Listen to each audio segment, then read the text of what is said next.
5 days before my scheduled C-section, my husband vanished, leaving me standing alone in a silent nursery. When I finally uncovered the photographs of his other life, complete with another woman and 2 toddlers, his only message to me was a desperate text begging me not to ruin things for him. At dinner weeks later, my mother-in-law actually raised her glass and sneered that leaving me was his best choice. I swallowed the humiliation in silence until my attorney slid a property deed across the table and announced that the house they were sitting in had legally transferred to me at midnight. But before I tell you how I tore their world apart, I need to take you back to the day my own world collapsed. My name is Chloe. I am 32 years old and a senior tax accountant at a firm downtown. For 7 years, my life was built on predictable numbers, solid spreadsheets, and what I believed was a rock-solid marriage. I met David when we were in our mid-20s. He was charming, ambitious, or so I thought, and he made me feel completely secure. We bought a beautiful suburban home in Ohio, the kind with a manicured lawn, a wraparound porch, and friendly neighbors who waved when you checked the mail. I was the primary breadwinner, the one pulling 60-hour weeks during tax season, but I never resented it. I loved providing for our future. I had spent the last 8 months preparing every square inch of our home for our first child. That Tuesday morning started like any other perfectly ordinary day. The sun was just rising, casting a warm golden glow through the kitchen windows. David kissed my forehead while I was sitting at the kitchen island, heavily pregnant, my ankles swollen, nursing a cup of hot water with lemon. He was wearing his favorite navy suit, the expensive one I had bought him for his birthday, after he complained about needing to look sharper for client meetings. He told me he had a last-minute regional sales conference in Chicago. He stroked my huge, tight belly, whispered that he loved us, and promised to be back by Friday night, well before my surgery scheduled for the following Monday. He even reminded me to make sure the hospital bag was packed just in case.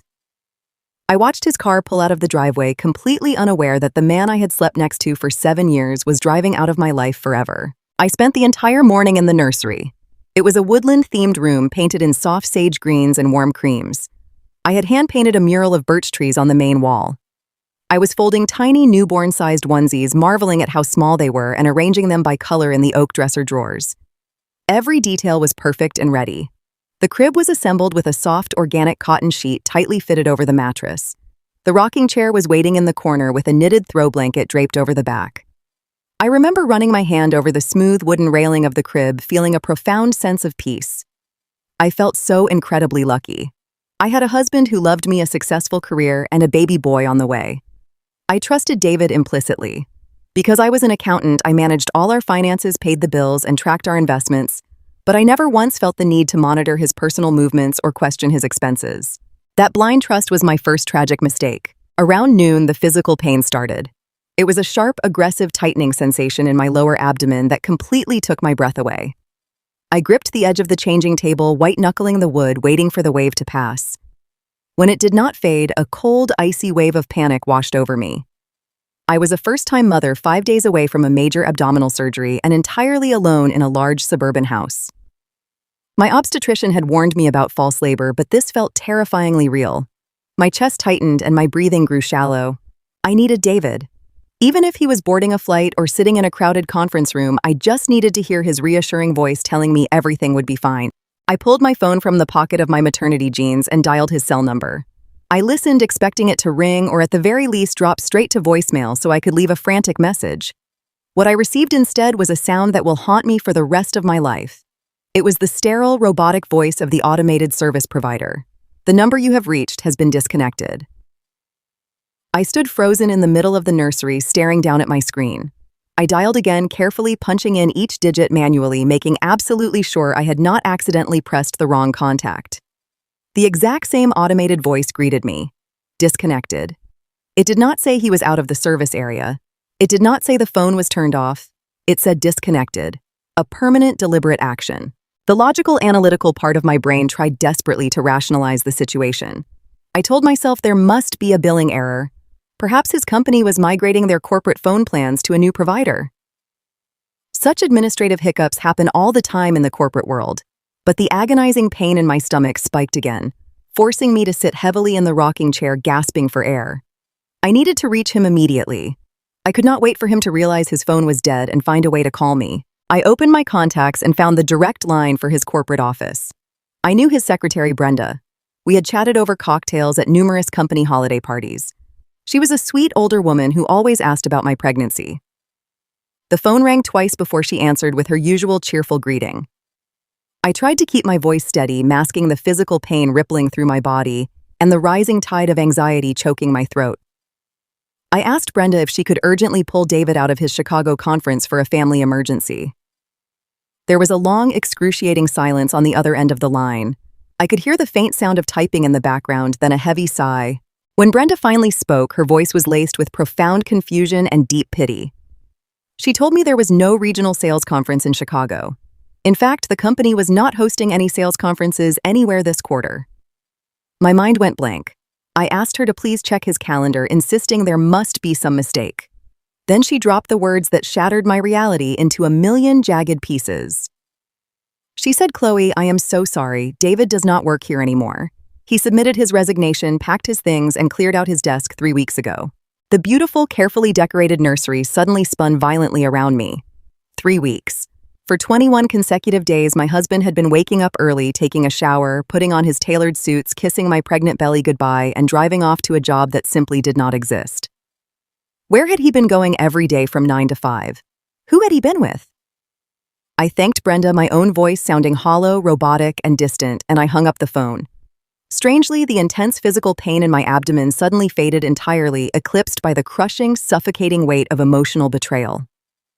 It was indeed false labor brought on by extreme stress, but the nightmare unfolding around me was entirely real. I slowly waddled downstairs to the kitchen, my mind racing through 1,000 terrifying and impossible scenarios.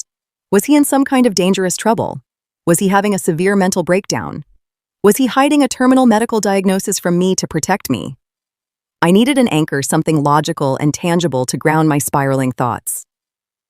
The day's mail was sitting on the kitchen counter where I had absent-mindedly dropped it the night before.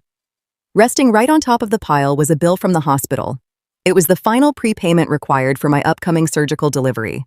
The amount due was $1,200. I opened my laptop, which was resting on the marble kitchen island. As a senior tax accountant, I was fiercely meticulous with our money. I tracked every dollar.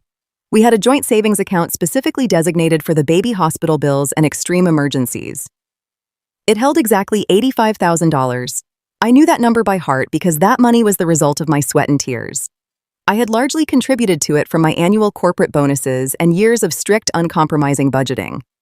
I logged into the secure banking portal intending to quickly transfer the funds to checking so I could pay the hospital bill online. The dashboard loaded on my screen. I looked down at the joint savings account balance. It read $0.00. I blinked hard, rubbing my eyes, entirely convinced the banking website was glitching. I hit the refresh button on the browser. The page reloaded. 0. My hands began to tremble violently as I clicked directly into the transaction history tab. My heart hammered against my ribs. 2 days ago, while I was sitting on the couch picking out baby names with him, a single massive wire transfer had drained the entire $85,000. The transaction details showed the money was routed to an external account at an entirely different bank, an account I did not recognize and had never seen before. It was not a banking error. It was not a mistake. It was a calculated heist. My husband had not just quit his job and lied to my face for weeks. He had deliberately and systematically stolen our entire life savings right before I was about to give birth to his child. He had walked out the door that morning, kissed my head, and left me with a heavily mortgaged house, an impending mountain of medical bills, and a completely empty bank account. The sheer predatory cruelty of it paralyzed me where I stood. I had given this man my youth, my unwavering trust, and my absolute devotion. I was carrying his vulnerable child, and he had meticulously planned to strip me bare, steal my hard-earned money, and disappear without a trace. The initial shock quickly gave way to a desperate, frantic, animalistic need for answers.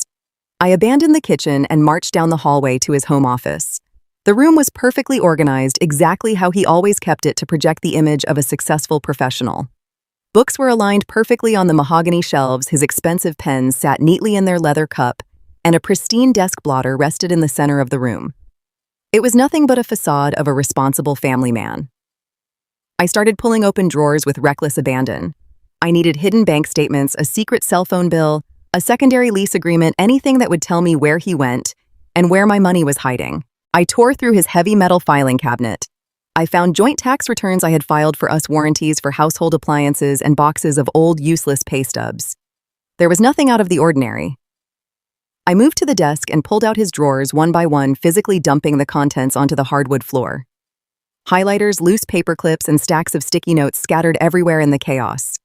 The physical exertion was quickly getting to me. My lower back ached with a dull, throbbing intensity, and a cold sweat broke out across my forehead, but I absolutely could not stop. I dropped heavily to my knees, crawling onto the floor. My heavy belly pressed uncomfortably against my thighs as I began searching the dark, dusty bottom shelves of his bookcase. I found absolutely nothing. Exhausted, terrified, and sobbing loudly with pure frustration, I sat on the floor, leaning my aching back against the front of his heavy mahogany desk. I banged the back of my head against the solid wood in total despair. When I tilted my head back, looking upward, my eyes caught something highly unusual underneath the desk itself. Taped flat against the underside of the heavy wooden drawer, hidden completely from view, unless you were sitting on the floor physically looking up, was a thick manila envelope. It was wrapped tight and secured with layers of clear packing tape. I reached up my trembling fingers, scraping against the thick adhesive. I dug my fingernails deep into the tape and pulled downward with all the strength I had left. The envelope tore free with a loud ripping sound. It was heavy in my hands. I ripped open the top cardboard flap and tipped it upside down over my legs. A sleek silver iPad slid out and landed onto my lap. It was not the bulky, older iPad we shared for streaming movies in the living room. This was a brand new model, an expensive device I had never seen before in my life. I pressed the power button on the side. The screen illuminated instantly, glowing brightly in the dim office, displaying a stark white passcode prompt. My husband had vanished. My entire life savings were completely gone, but the dark answers to his secret double life were locked right here in my trembling hands. I stared at the glowing white screen of the sleek silver device resting heavily on my lap. The blinking cursor on the passcode entry screen mocked me. 4 empty circles were waiting to be filled.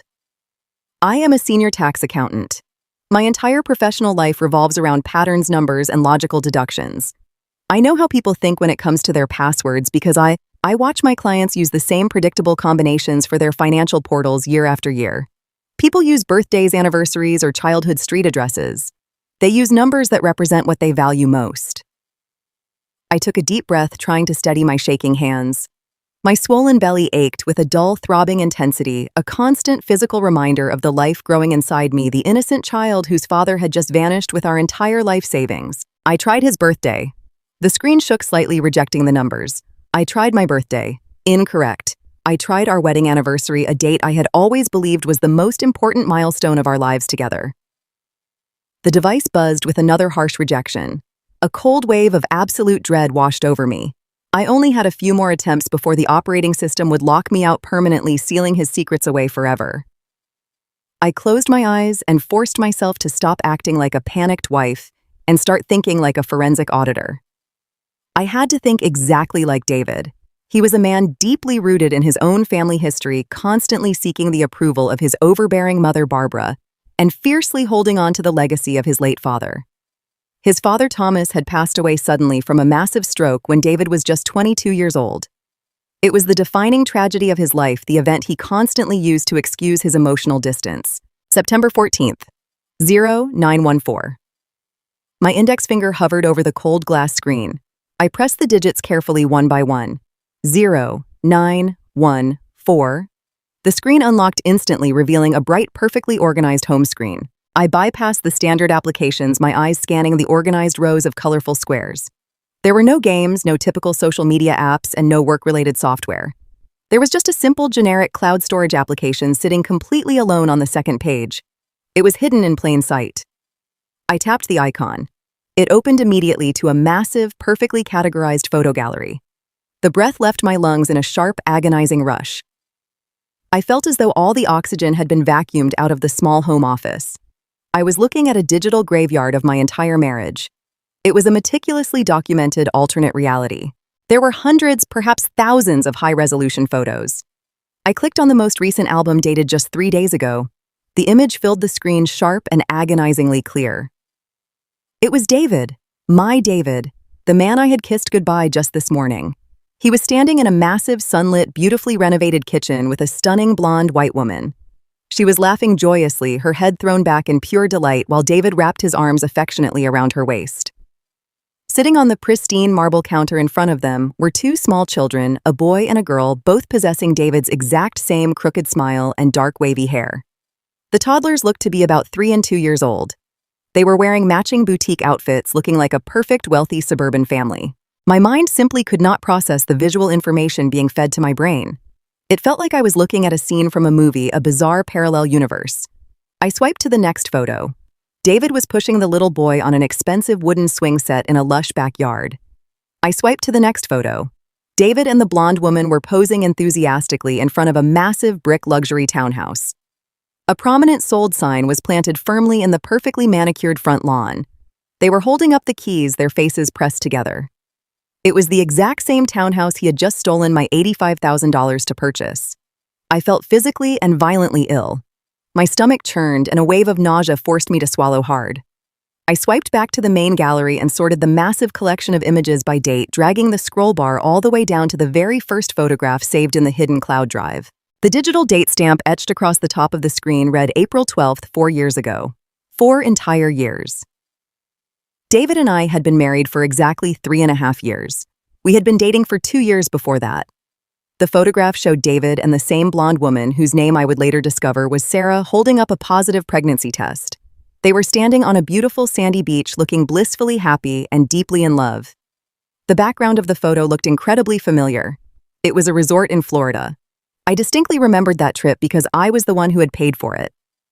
David had told me he needed a solo weekend retreat to clear his head and focus on a big corporate promotion. I had eagerly booked the flights and the hotel using my own credit card, wanting to support my hardworking boyfriend. I had subsidized the conception celebration of his first child with another woman. He had started this completely separate family before he even put a diamond ring on my finger. He had stood at the altar in our church, looked me directly in the eyes, and promised his life and his fidelity to me in front of all our friends and my entire family, all while Sarah was actively carrying his first child. Every late night, he claimed he was staying at the office to secure a bonus every weekend sales trip to a neighboring state, every sudden, unavoidable emergency conference. It was all a meticulously orchestrated, monstrous lie. He was never at a regional sales meeting. He was at pediatric appointments. He was attending preschool recitals and parent-teacher conferences for a completely different family. He had built an entire parallel existence heavily funded by my 60-hour work weeks and my strict, disciplined financial budgeting. I was nothing but his unwitting corporate sponsor. I was the reliable, boring, exhausted accountant wife who paid the heavy suburban mortgage and kept the lights on so he could play the role of the wealthy, devoted provider with Sarah.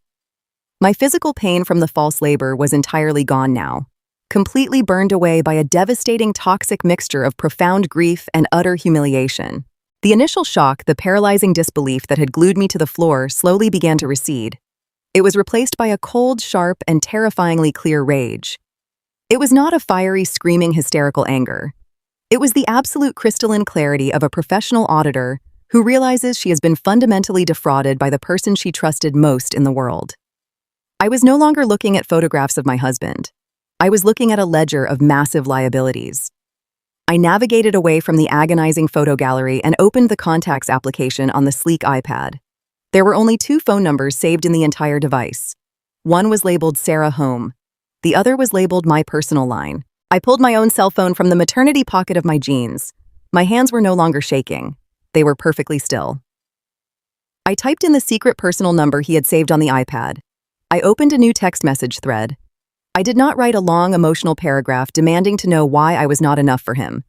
I did not ask him how he could possibly do this to me or to our unborn son sleeping in my belly. I did not demand immediate answers or beg him to come home. I simply attached a single screenshot from the iPad. It was the picture of him, Sarah, and the 2 young toddlers standing proudly in front of their new, stolen luxury townhouse. I hit send. The digital delivery receipt appeared on my screen instantly. Delivered. Read. He had his secret phone turned on. He was looking at it right now. I sat in the suffocating silence of the dusty home office, staring intensely at the glowing screen of my phone, waiting. I imagined him sitting in that new expensive house surrounded by his pristine second family, suddenly feeling the catastrophic collapse of his carefully constructed lies.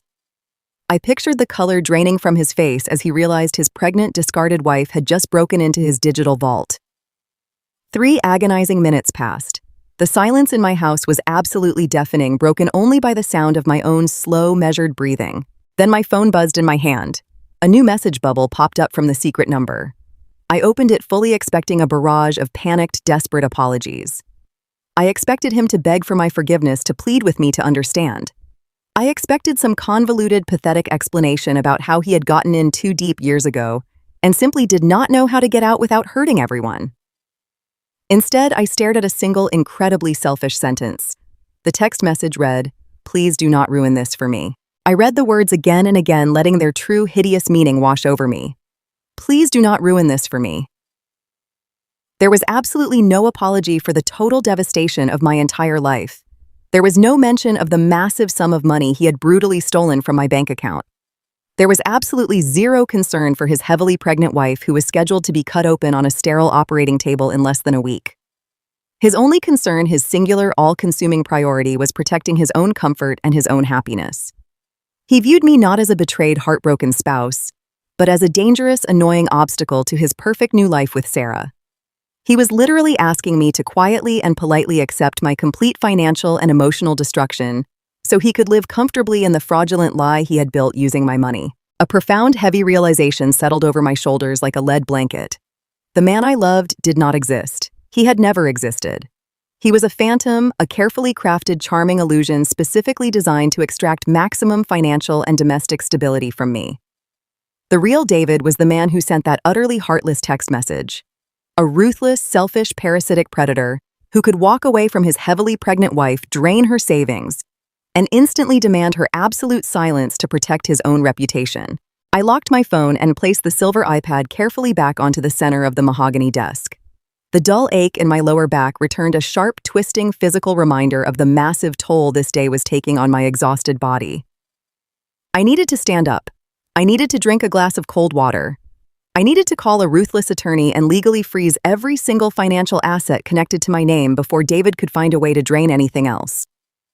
I gripped the heavy edge of the wooden desk, planting my bare feet on the floor and using all my upper body strength to pull my heavy frame up from the hardwood. Just as I managed to get my balance and stand upright, a loud, sharp noise shattered the oppressive quiet of the house. Someone was pounding aggressively on the heavy oak of my front door. It was not a casual, friendly, neighborly knock. It was rapid, demanding, and incredibly intrusive. The brass knocker slammed against the wood over and over again. My heart hammered aggressively against my ribs. Had he come back? Had David realized the absolute legal and financial catastrophe of his situation and driven back from his new townhouse to silence me in person? Was he here to take the iPad back by force? I moved slowly out of the dark office, my hand resting protectively over my swollen belly, guarding my unborn son from whatever was waiting on the other side of that door. Every single step sent a sharp jolt of discomfort through my pelvis. I walked quietly down the long hallway toward the front foyer, keeping my footsteps as light as possible on the polished hardwood floors. I did not open the heavy door immediately. I leaned my face forward and peered carefully through the small, distorted glass of the peephole. Standing right on my front porch, bundled tightly in expensive cashmere coats against the crisp Ohio air, were my mother-in-law Barbara and my sister-in-law Jessica. Barbara was casually checking her immaculate, expensive manicure while Jessica impatiently tapped the toe of her designer leather boot against my welcome mat. They looked perfectly composed, utterly normal, and entirely out of place for a random Tuesday afternoon. My analytical mind raced at a terrifying speed. Why were they here right now? David had explicitly told me he was going to a regional sales conference in Chicago. If his mother and sister believed that lie, they would have absolutely no reason to show up unannounced at my house in the middle of a typical workday. They usually only visited on Sundays after their church service and only when David was home to entertain them. But as I watched Barbara purse her lips in annoyance and grab the brass knocker to pound aggressively on the door again, a sickening, horrifying new reality began to take permanent shape in my mind. The photos on the hidden iPad flashed behind my eyes. The pictures had shown David and Sarah attending large family events. There were countless pictures of holiday dinners, summer backyard barbecues, and elaborate children's birthday parties. David could not have possibly maintained a second fully functioning family with 2 toddlers for 4 entire years without his mother and his sister knowing about it. They had to know. They must have known every single dirty, deceptive detail from the very beginning. They were standing on my front porch right now, actively pretending to be the concerned, loving in-laws, simply dropping by to check in on the heavily pregnant, isolated wife. But I knew the absolute truth. They were entirely complicit in my destruction. They were active participants in the deception. They had enthusiastically welcomed Sarah and her children into their lives, while simultaneously coming to my house, eating the expensive dinners I cooked, accepting the lavish birthday gifts I paid for, and smiling warmly right to my face. They were here right now to manage me, to control the narrative, and to ensure I did not cause a messy public scene now that David had officially made his permanent exit. I stood mere inches away from the heavy wooden door, my husband's cruel text message burning like acid in my memory. Please do not ruin this for me. I took a deep, shuddering breath, wiped the final remaining tears from my face, completely buried my grief, and reached out for the cold brass doorknob. I turned the cold brass doorknob and pulled the heavy oak door open.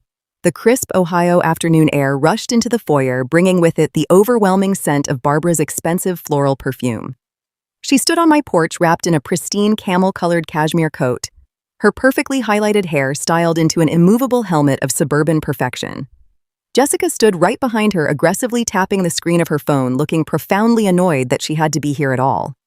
They did not look like a family arriving to comfort a pregnant woman whose husband had just inexplicably vanished. They looked exactly like a corporate crisis management team sent in to handle a public relations disaster. Barbara stepped over the threshold without waiting for an invitation. She did not bother to wipe her designer boots on the mat. I stood there, heavily pregnant, physically trembling from the adrenaline and the devastating grief that was tearing through my body. "David is gone," I whispered. My voice was completely hollow, stripped of all emotion. "He took all our savings. He quit his job 3 weeks ago." I expected a normal mother to gasp. I expected her to drop her expensive handbag, to clutch her chest in shock, to demand we call the police to report a missing person or a stolen identity. Instead, Barbara simply let out a long, dramatic sigh of pure inconvenience. She stripped off her leather gloves with slow, deliberate movements. "You are completely overreacting," Barbara said smoothly. Her tone was chillingly calm. "David just needed some space. You have been absolutely impossible to deal with lately, and frankly, I do not blame him for taking a few days to clear his head." I stared at her, entirely unable to process the words coming out of her mouth. "Space?" She called draining an $85,000 bank account and abandoning a wife 5 days before a scheduled surgical delivery needing space. "He stole our money, Barbara." I raised my voice, the raw panic finally bleeding through my forced composure. "He cleared out the emergency fund. He lied about a regional sales conference. He is living a double life." Jessica finally looked up from her phone. She let out a loud, condescending scoff, rolling her eyes, as she pushed past me to follow her mother into my living room. "Oh, please, Chloe," Jessica said dismissively. "He earned that money too. You are always holding your massive paycheck over his head. You constantly emasculate him with your spreadsheets and your strict budgets. Can you really blame a guy for wanting to take control of his own finances for once?" I felt the blood physically drain from my face. My heart hammered violently against my ribs. I looked back and forth between the two women standing in the center of the living room I had paid for. They were not surprised. There was absolutely no shock in their eyes. There was no confusion. They were managing me. They were actively executing a script they had prepared before they ever knocked on my door. Barbara smoothed imaginary wrinkles from her coat and looked at me with cold, calculating eyes. "Listen to me very carefully, Chloe. We are not going to make a scene out of this. You are going to pull yourself together. You are going to stop these hysterical, hormonal mood swings immediately. Tomorrow morning is the annual spring charity breakfast at the church. You know perfectly well I am chairing the silent auction this year. Half the country club will be in attendance." I stood paralyzed. My husband had just abandoned me and my mother-in-law was giving me orders about a church fundraiser. "You will put on that tasteful navy maternity dress I bought you for Christmas." Barbara continued, her voice hardening into a direct command. "You will do your hair. You will arrive at the church by 9 in the morning. And when people ask where David is, you will smile and tell them he is closing a massive corporate deal in Chicago. We are not going to let your domestic drama humiliate this family in front of our entire congregation. You need to keep up appearances." The sheer audacity of her demand knocked the wind completely out of my lungs. She cared more about her social standing in our affluent suburban community than she cared about the fact that her son had just abandoned his unborn child. She cared more about the optics at her church fundraiser than the fact that I had just been financially ruined. A dark, terrifying realization suddenly crystallized in my mind. The timing of their visit, their complete lack of surprise regarding his missing job, their absolute refusal to acknowledge the missing money. I took a slow, deep breath, forcing my voice to drop to a deadly quiet whisper. "How long have you known about Sarah?"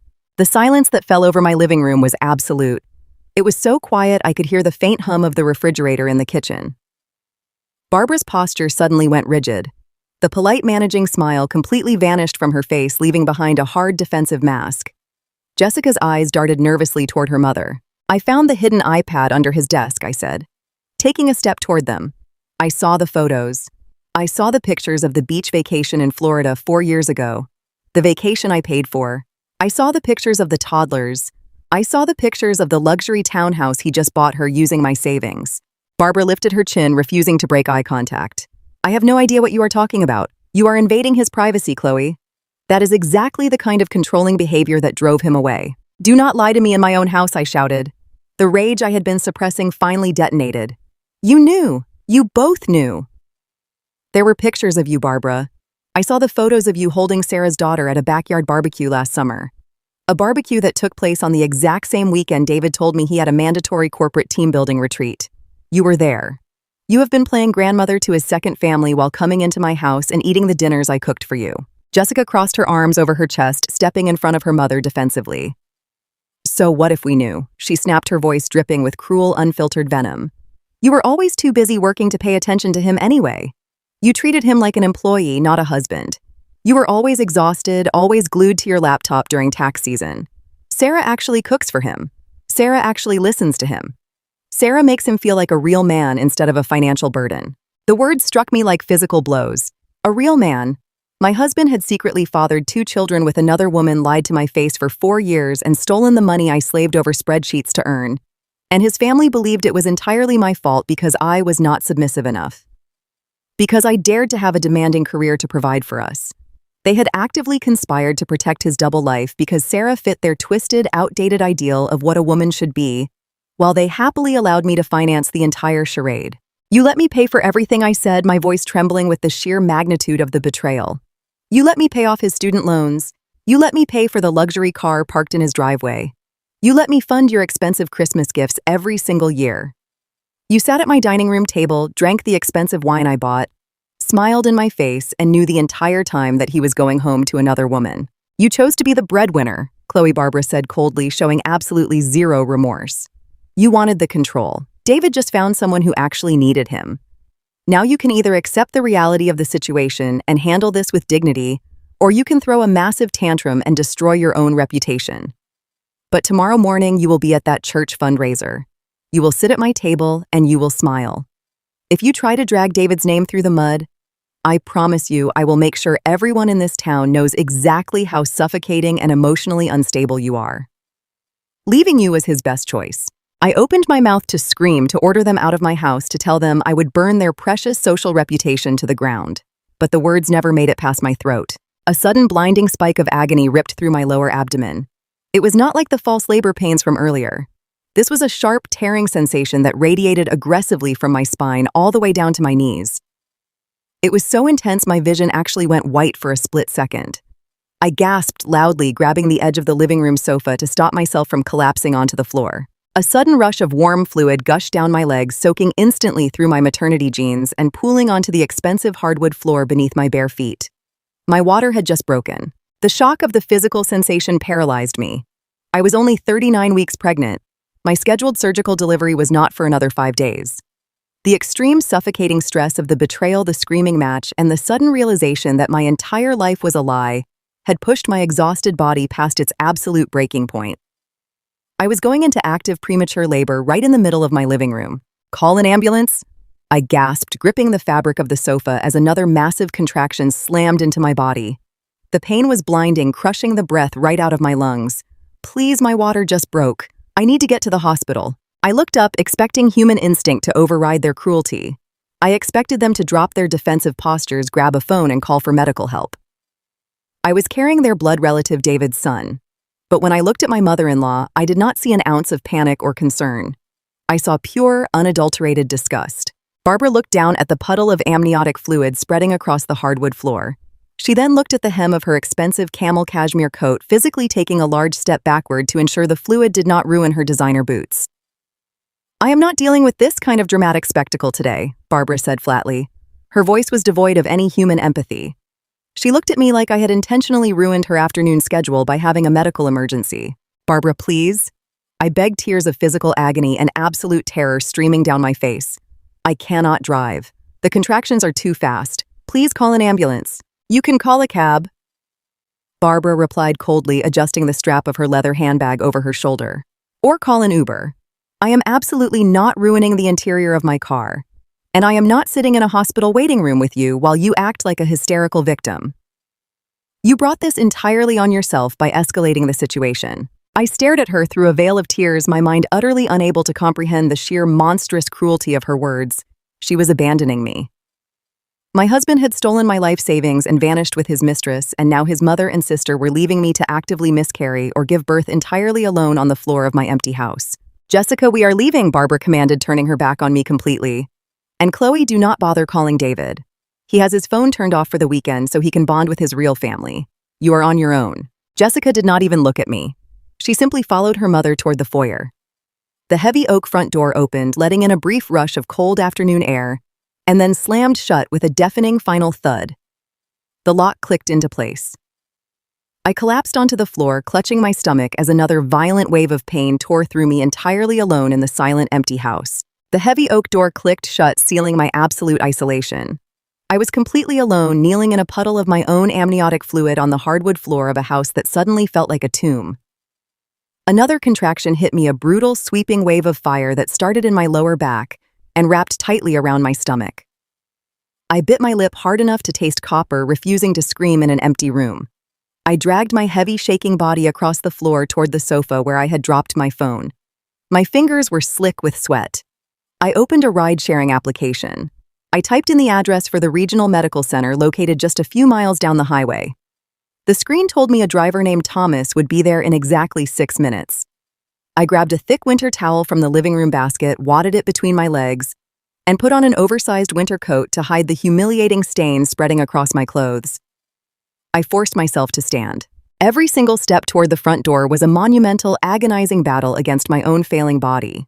When Thomas pulled his gray sedan into my driveway, he took one horrified look at my pale face and jumped out to help me into the back seat. He did not ask annoying questions. He did not try to make small talk. He just drove, weaving through the suburban Ohio traffic with a quiet, focused urgency.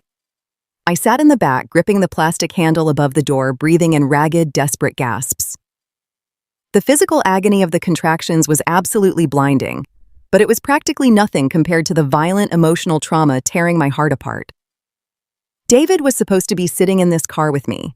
He was supposed to be holding my hand, telling me to breathe, telling me how excited he was to finally meet our son. We had packed a hospital bag together just last week. Instead, he was sitting in a stolen luxury townhouse with his secret family, having requested via text message that I not ruin his day. The betrayal tasted like ash in my throat. We reached the emergency room entrance. Thomas helped me inside and immediately alerted the triage nurses. They rushed forward with a wheelchair. The bright, sterile fluorescent lights of the hospital hallway blurred rapidly above me as they pushed me toward the maternity ward. The nurses were incredibly kind, their voices soft and urgent as they navigated the busy corridors. A young intake nurse with warm brown eyes checked my vitals, strapped a fetal monitor to my swollen belly, and asked the one question I had been absolutely dreading. She looked at her clipboard, smiled gently, and asked where my husband was so they could get him properly scrubbed and brought into the delivery room. I looked away, staring blankly at the sterile white wall of the delivery suite. I swallowed the massive lump of humiliation blocking my airway. I told her my husband was not coming. I told her I would be doing this entirely alone. The nurse offered a sympathetic nod, asking absolutely no further questions, but the sudden sharp pity in her eyes burned like pure acid.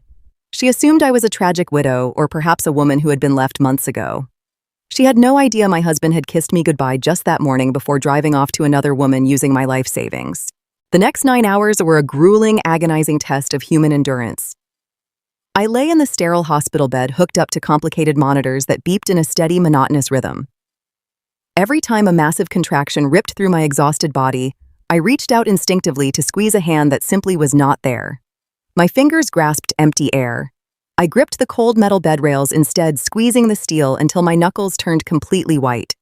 I pushed through the excruciating pain fueled by a primal, desperate need to bring my child into the world safely. I focused entirely on the steady, reassuring sound of his rapid heartbeat playing through the fetal monitor speaker. I tuned out the sounds of happy fathers cheering in the adjacent delivery rooms. I built a fortress in my mind, locking out the devastating reality of my destroyed marriage, focusing only on the physical task of survival. In the early hours of Wednesday morning, after pushing until I thought my physical body would completely break in half, I heard the most beautiful, miraculous sound I had ever encountered in my entire life. It was the loud, healthy, furious cry of my newborn son. The attending doctor carefully placed his warm, slippery little body directly onto my bare chest. I wrapped my trembling arms around him, pulling him as close to my heart as possible. He had a tuft of dark hair and perfect, tiny, grasping fingers. Looking down at his beautiful, innocent face, an overwhelming, fierce wave of pure love crashed violently into me. It was a love so deep and absolute that it completely redefined my entire existence in a single second. I named him Leo. I whispered his name into the quiet, sterile room, resting my chin against his warm head, promising him that I would protect him from everything dark and cruel in this world. They moved us to a quiet recovery room just as the morning sun began to rise over the city skyline. Leo was sleeping peacefully in the clear plastic bassinet beside my bed, tightly swaddled in a soft striped hospital blanket. I lay there in the quiet dawn, physically shattered and emotionally hollowed out. The absolute silence of the recovery room was completely suffocating. This was supposed to be the happiest, most joyous morning of my entire life. The room was supposed to be filled with joyful phone calls to relatives, colorful balloons, and proud weeping grandparents. Instead, it was just me and Leo. I watched his tiny chest rise and fall with every breath, and the profound, crushing grief of my abandonment finally caught up with me. I wept. I cried quietly, pressing a standard hospital pillow tightly over my face so I would not wake my sleeping baby or alert the nurses at the station outside my door. I cried for the 7 years of my youth that I had completely wasted on a charming phantom. I cried for the $85,000 I had worked 60-hour weeks to save money meant for Leo's future, only to have it brutally stolen to fund another woman's perfect suburban life. I cried because the man who had stood at a church altar and promised to love and protect me had instead orchestrated my complete destruction while I was carrying his vulnerable child. The tears flowed until my eyes burned fiercely, and my throat ached with a dull, throbbing pain. I felt entirely broken, like a shattered glass vase that could never possibly be glued back together. But as the morning dragged on, the exhausted tears slowly began to dry. I looked over at Leo again. He needed a mother who was strong. He needed a mother who would fight ruthlessly for his future. Just before noon, my personal cell phone chimed sharply on the rolling bedside table. I assumed it was a work email from a client or perhaps a generic spam message.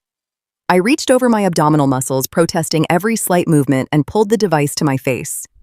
The notification displayed on the lock screen made the blood run absolutely cold in my veins. It was a high-priority security alert from a premium credit monitoring service I had subscribed to years ago. The alert warned of a hard inquiry on my personal credit report. I sat up slightly, completely ignoring the intense burning pain in my surgical incision area. I tapped the notification, logging into the secure financial portal using my thumbprint.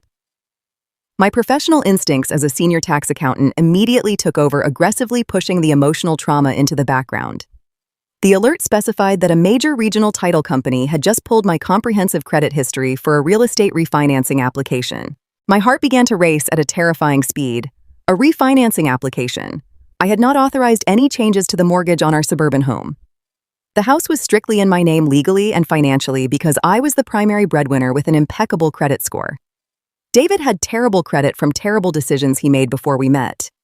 I navigated rapidly through the credit portal, finding the direct contact information for the specific title company that had initiated the hard pull. I called their main corporate office directly from my hospital bed. I demanded to speak immediately to a senior underwriter, citing a massive potential incident of identity theft. When the underwriter finally came on the line, her voice dripping with corporate bureaucracy, I explained clearly that I was the sole legal owner of the property in question and had absolutely not authorized any new loan applications or equity inquiries. The underwriter sounded highly confused. She stated that they had received a fully executed, legally binding application that very morning to pull out $120,000 in cash from my home equity. I asked her how that was legally possible without my physical signature or my direct verbal consent during a verification call. The underwriter paused, and I could hear the loud rustling of paper files on her desk. She told me the application was submitted in person by my husband David using a comprehensive financial power of attorney document. A power of attorney. I felt all the breath leave my lungs in a sudden violent rush. I demanded she email me a digital copy of the entire application packet, and the legal document immediately threatening to involve federal banking authorities and the local police department for severe mortgage fraud if she refused to comply. 3 excruciating minutes later, a heavy PDF file arrived in my secure email inbox. I opened the document on my small phone screen, zooming in closely on the signatures. The legal document was dated exactly 4 months ago. It broadly granted David total unrestricted legal authority to make any and all financial decisions regarding my real estate assets, my bank accounts, and my personal credit lines.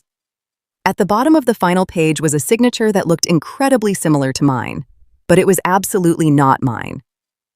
I scrutinized the detailed strokes of the blue ink.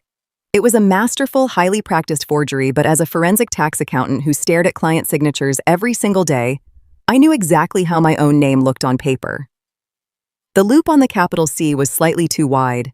The sharp slant of the letters was entirely wrong. Beside the forged signature was the official ink stamp and the validating signature of a state notary public. I recognized the printed name of the notary instantly. It was Barbara.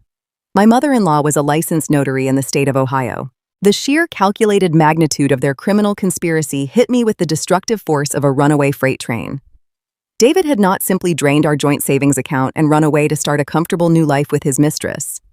He and his mother were actively attempting to steal the very roof over my head while I was physically trapped in a hospital bed recovering from childbirth. They had meticulously planned to pull all the remaining financial equity out of my house pocket, the massive pile of cash, and leave me and my newborn son to default on a fraudulent, catastrophic loan we could never possibly repay.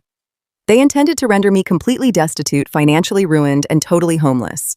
Barbara had stood on my front porch just yesterday wearing her expensive cashmere coat, acting profoundly annoyed by my sudden medical emergency, knowing full well she had already illegally notarized the forged documents that would completely destroy my life. She had looked me directly in the eyes and demanded I attend her church fundraiser, fully aware that she was actively participating in a plot to bankrupt her own daughter-in-law. The profound, suffocating grief that had consumed me all morning completely vanished. It evaporated into thin air, replaced entirely by a cold, pure, unadulterated rage. It was a terrifying, absolute, calculating fury that settled deep into my bones, sharpening my focus to a razor edge. They thought I was just a weak, pathetic, hormonal, abandoned woman they could easily discard and manipulate. They thought my previous love and blind trust for David made me stupid and compliant. They had drastically, fatally underestimated exactly who they were dealing with. I wiped the last remaining tear from my cheek. My hand was not shaking anymore. It was perfectly, terrifyingly still. My mind was sharper than it had been in months, rapidly processing tax codes, asset structures, and corporate holding laws. I looked over at little Leo sleeping peacefully in his quiet bassinet, entirely unaware of the greedy monsters actively trying to steal his secure future. I made a silent, unbreakable vow to him right then and there. I would not just survive this horrible betrayal. I would completely and systematically dismantle their entire lives. I reached down for my leather laptop bag resting on the floor, pulled out my computer, rested it firmly on the rolling hospital tray table, and confidently opened my professional accounting software. Bringing a newborn baby home from the hospital is supposed to be the most joyous occasion in a woman's life. It is supposed to be a day filled with gentle laughter, warm blankets, and the reassuring presence of a loving partner helping you carry the car seat through the front door. For me, it was a covert military operation. I walked through the front door of my silent suburban house 4 days after my emergency delivery, carrying little Leo in his carrier. The house felt entirely different now. It was no longer a home. It was a crime scene. The puddle of amniotic fluid from my dramatic labor had dried into a dark, ugly, permanent stain on the expensive hardwood floor of the foyer. I stepped right over it. I did not cry. I did not feel the suffocating heavy weight of abandonment pressing down on my chest anymore. The initial shock and the desperate tears had been completely burned away by a cold, calculating, and terrifyingly sharp focus. I carried Leo into the dining room and gently placed his car seat safely on the floor. I ignored the deep, throbbing pain radiating from my surgical incision. My obstetrician had given me strict instructions to rest in bed, to avoid climbing stairs, and to limit my physical movement for at least 2 weeks. But rest was a luxury I simply could not afford. I dragged a heavy wooden chair to the head of the large mahogany dining table. This table was where I used to serve elaborate Thanksgiving turkeys to my ungrateful mother-in-law. It was where I used to share morning coffee with a man who apparently did not exist. Today, it was going to become my central command center. I set up Leo's portable bassinet right next to my chair, ensuring he was comfortable and safe. I watched him sleep peacefully for a long moment. He was so incredibly small, so fragile, and so utterly perfect. He deserved a mother who would fiercely protect his future. He deserved justice. I opened my heavy leather work briefcase and pulled out my primary professional laptop. I plugged the power cord into the wall outlet. I took a very deep breath, flexing my fingers over the familiar keyboard. I am a senior tax accountant. I spend my professional days finding deeply hidden assets, auditing massive corporate accounts, tracing sophisticated money laundering schemes, and destroying financial discrepancies for high net worth clients. David actually thought he could outsmart me with my own money. He had severely forgotten exactly who he had married. I did not start by wallowing in my grief. I started by building a massive digital timeline. For 7 years, I was the one who balanced every single ledger in our household. I filed our complex joint tax returns. I meticulously managed his personal business expenses and his credit card payments. David was a salesman, a man who relied entirely on superficial charm and firm handshakes. He had absolutely zero fundamental understanding of tax codes, asset shielding, or financial tracing. When we first met in our 20s, his personal credit was a complete disaster. He had maxed out multiple high-interest credit cards and possessed several unpaid state tax liens. I was the one who spent grueling months untangling his financial mess. I negotiated aggressively with his creditors. I set up strict payment plans. I basically rebuilt his financial identity from absolute scratch. Now I was going to use that exact same intimate knowledge to tear his new, fraudulent life apart down to the very foundation. I started pulling massive amounts of data. I did not just look at our current immediate bank statements. I went back to the very beginning of our marriage. I securely downloaded 7 years of tax returns, credit card statements, investment portfolios, and detailed business expense reports. I categorized them in complex, interconnected spreadsheets, creating a massive digital web of every single dollar that had ever flowed into or out of our household. I color-coded the specific columns. I cross-referenced obscure routing numbers. I aggressively tracked IP addresses from his historical banking login records. My dining room table was very quickly covered in thick stacks of printed paper, highlighted banking records, and colorful sticky notes mapping out his vast deceptions. It was a comprehensive forensic audit of my own ruined life. While Leo slept soundly beside me, waking only for brief feedings, I worked relentlessly through the day and deep into the night. The physical pain from my C-section was a constant burning ache in my lower abdomen, but I simply swallowed regular doses of ibuprofen and pushed straight through it. The deeper I dug into his historical finances, the clearer the horrifying, ugly picture became. The betrayal was not just a sudden impulsive mistake or a brief lapse in judgment. It was a long, slow, highly methodical drain on my hard-earned resources. I found smaller hidden cash withdrawals dating back exactly 4 years, lining up perfectly with the timestamps on the photos I had found on his hidden tablet. $300 withdrawn here, $500 transferred there. I tracked continuous cash withdrawals from random ATMs located in affluent residential neighborhoods we absolutely never visited. I found numerous purchases at expensive boutique children's clothing stores that he had falsely categorized in our household budget software as legitimate corporate client entertainment expenses. I saw the exact, undeniable timeline of his parallel life laid out in cold, hard, irrefutable numbers. He had been buying expensive organic groceries for Sarah while I worked grueling 60-hour weeks during the peak tax season. He had been quietly paying for her toddlers to attend a premium private preschool using money I firmly believed we were investing for our own future retirement.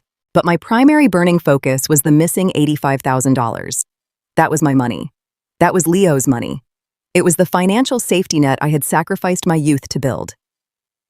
I opened the specific transaction detail for the massive wire transfer he had executed just 2 days before I gave birth. The funds had been swiftly moved to a regional bank branch located on the opposite side of the state. I obviously could not simply call that bank and ask for the account holder's personal name. Strict federal banking privacy laws prevented that kind of direct inquiry. But as a senior accountant, I knew exactly how to track large, sudden movements of liquid cash. Money always leaves a permanent, highly visible footprint. It has to eventually land somewhere, and it has to be legally utilized. I pulled up the public property records and county tax databases for the affluent suburb, where the photos on the hidden tablet had clearly been taken.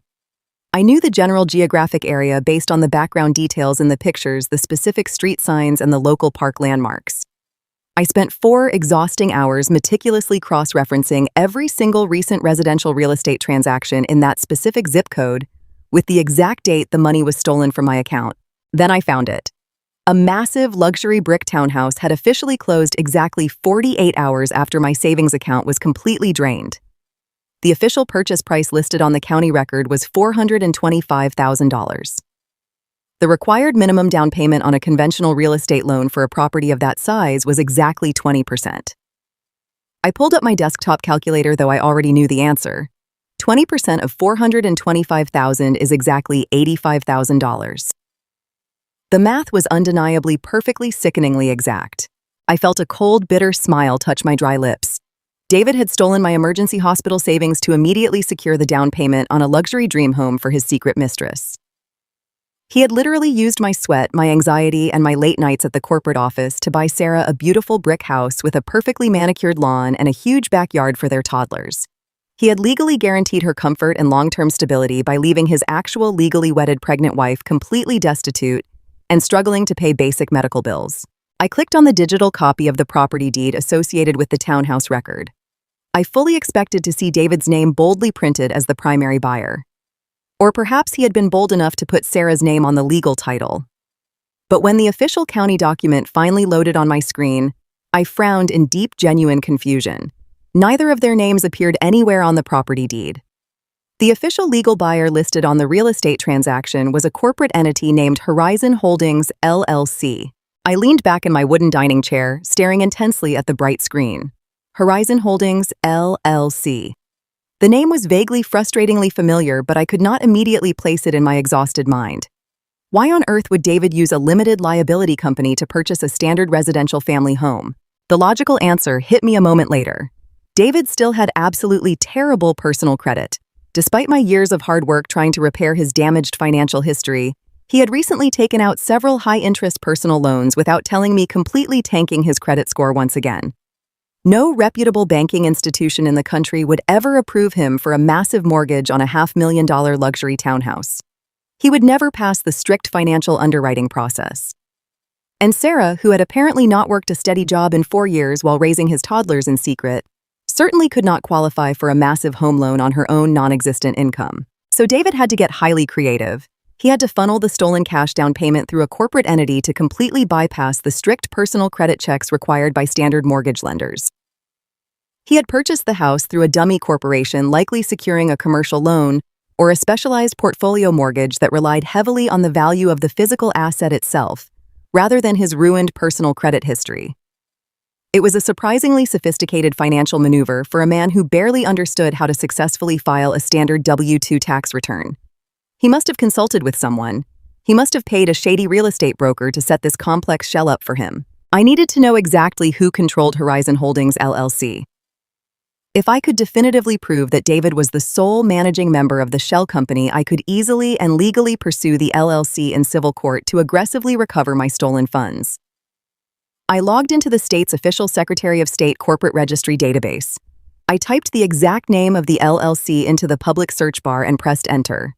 The system took a few agonizing seconds to process the comprehensive request. The blue loading circle spun slowly on my screen.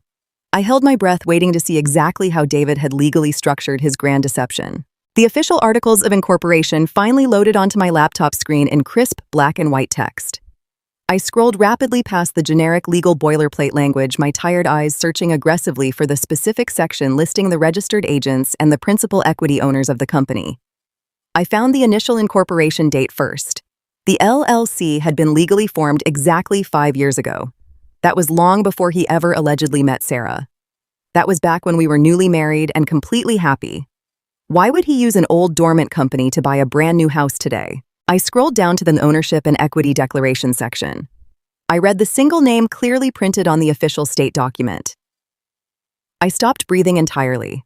I read the name a second time, then a third time to make absolutely sure my exhausted brain was not hallucinating. My hands fell away from the warm keyboard, dropping limply to my sides. I stared blankly at the bright screen, completely paralyzed by the sheer, unbelievable magnitude of what I was currently looking at. I remembered it then. 5 years ago, David had been facing a severe life-ruining threat of a massive audit from the IRS due to his incredibly reckless independent contractor expenses and missing tax receipts. He had come to me utterly terrified, crying and begging for my professional help to save him from federal charges.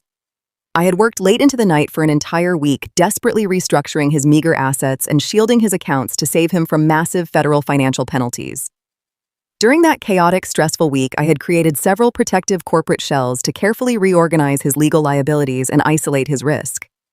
I had completely forgotten about the empty, unfunded companies once the audit threat had safely passed without incident.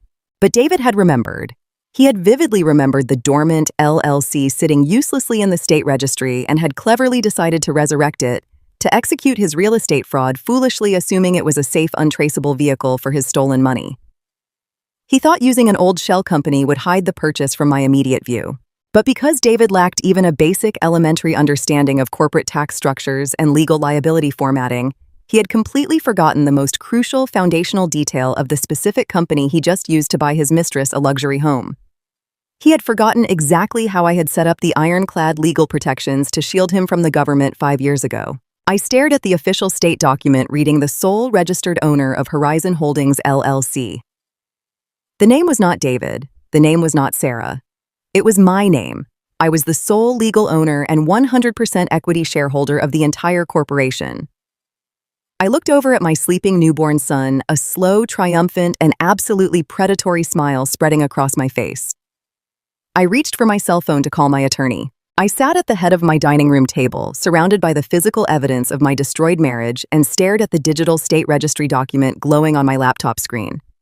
The registered owner of Horizon Holdings LLC was clearly listed as a parent corporation named Apex Financial Group, and the sole managing member and exclusive 100% equity shareholder of Apex Financial Group was me. Chloe. I was the absolute, unquestionable legal owner of the entire corporate structure. I leaned back in my heavy wooden chair, completely stunned by the sheer, breathtaking stupidity of my husband. To fully understand exactly how David had miraculously handed me the keys to his own destruction, I had to look back 5 years into our history. 5 years ago, David had attempted to launch an independent consulting business. Like absolutely everything David did, it was built on massive, arrogant promises and absolutely zero foundation. Within 6 months, his reckless behavior resulted in a massive, terrifying liability lawsuit from a disgruntled corporate supplier. He came home to me in absolute tears, physically shaking, terrified that we were going to lose our suburban house, our modest savings, and our entire future. Because I loved him, and because I was a highly skilled, meticulous tax accountant, I immediately went to work. I spent weeks consulting with corporate attorneys to build an impenetrable legal fortress around our personal assets. I created Apex Financial Group as a master holding company. Because the lawsuit was directed entirely at David, Forthers purposely structured Apex so that I was the sole equity owner. David had absolutely zero legal claim to the parent company. Beneath Apex, I created several empty shell companies, including Horizon Holdings, to carefully distribute and shield our hard-earned assets. I explicitly named David as an authorized managing agent for Horizon Holdings so he could legally sign basic operational paperwork without needing my physical presence. But I retained total, absolute ownership of the corporate entity through the parent company. Once the lawsuit was eventually settled and dismissed, those shell companies were left completely dormant. We simply never used them again. But David had remembered the name Horizon Holdings in his arrogant, frantic rush to buy a luxury townhouse for his mistress and hide the stolen $85,000 from me. He must have logged into our old corporate filing cabinet.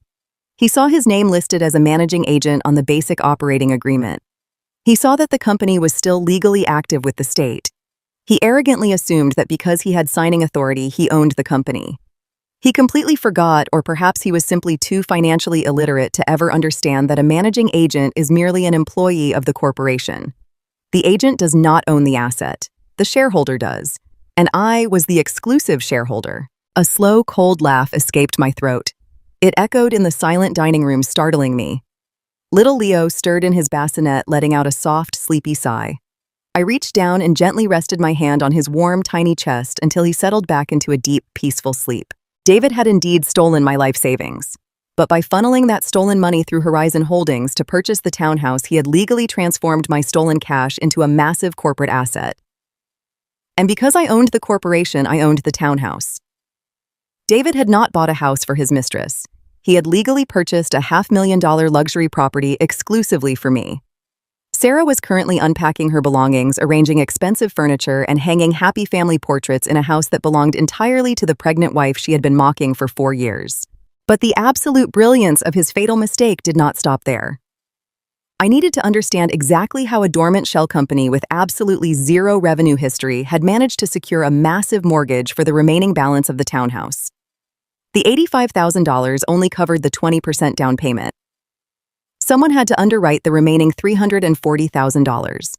A reputable bank does not simply hand over that kind of cash to an empty corporation without a rock-solid personal guarantor. I dove back into the massive pile of paperwork I had downloaded from the county property portal. I opened the digital copy of the deed of trust and the primary mortgage agreement. I scrolled aggressively past the property description, past the standard loan terms, and went straight to the signature pages. I was looking for the individual who had legally co-signed the loan, the person who had put their own neck in a financial noose to guarantee David's fraudulent purchase. I found the signature line for the primary financial guarantor. The name printed in crisp black ink was Barbara, my mother-in-law. The breath hitched violently in my throat. I pulled the document closer to my face, reading the detailed collateral schedule attached to her signature. Barbara had not just co-signed the loan based on her good credit score.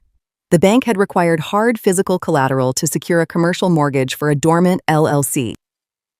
Barbara had legally pledged her entire retirement portfolio and placed a secondary lien against her own paid-off home to guarantee the loan for David. The sheer magnitude of her betrayal was absolutely staggering. It completely eclipsed the theft of my savings. Barbara had eagerly risked her entire financial future to buy her cheating son a secret love nest. She had sat at my dining room table just weeks ago, complaining bitterly about the rising cost of groceries and pretending to be a frugal, conservative widow, all while quietly shifting her massive retirement accounts to secure a mortgage for a woman who was actively destroying my marriage. She had looked at my pregnant belly, smiled her tight, judgmental smile, and gone straight to a bank to finance my absolute ruin. But Barbara was not a financial auditor. She was a socially obsessed suburban housewife who thought she was infinitely smarter than everyone else in the room. Just like her son, she had absolutely no idea how corporate liability actually functioned.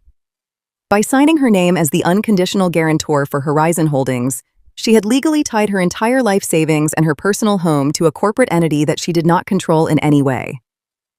She believed she was helping David. She did not realize she had just handed the keys to her entire financial existence directly over to me. If Horizon Holdings defaulted on the mortgage, the bank would immediately seize Barbara's retirement accounts and foreclose on her personal home to cover the massive debt. And as the sole owner of Horizon Holdings, I had the absolute unilateral legal authority to liquidate the company, sell the townhouse, or simply stop paying the monthly mortgage entirely.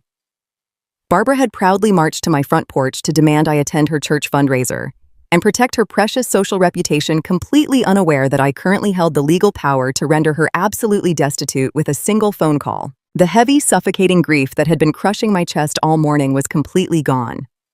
The tears were completely dry. I was no longer a heartbroken, abandoned wife crying over a destroyed family. I was a mother protecting her child, and I was armed with the absolute most dangerous weapon in modern society. I had an airtight, legally bulletproof paper trail. I closed my laptop and looked at the digital clock on the screen. It was 2 p.m. I picked up my cell phone. I did not call my regular corporate attorney. He was far too polite, too focused on standard friendly contract negotiations. I needed someone who specialized in aggressive, high-stakes property litigation. I needed a shark who lived for the absolute kill. I scrolled through my professional contacts and found the private number for Jonathan Davis. Jonathan was a ruthless, brilliant real estate litigator I had worked with 3 years ago during a highly complex corporate audit. I had watched him completely decimate a fraudulent business partner in a boardroom, stripping the man of his assets with a cold, terrifying precision. Jonathan did not care about feelings or polite society. He cared about ironclad contracts and absolute legal victories. He answered on the second ring. I did not waste time with pleasantries. I told him my name, and I told him I needed to hire him immediately for an emergency asset seizure and a hostile eviction. Jonathan asked me to explain the situation.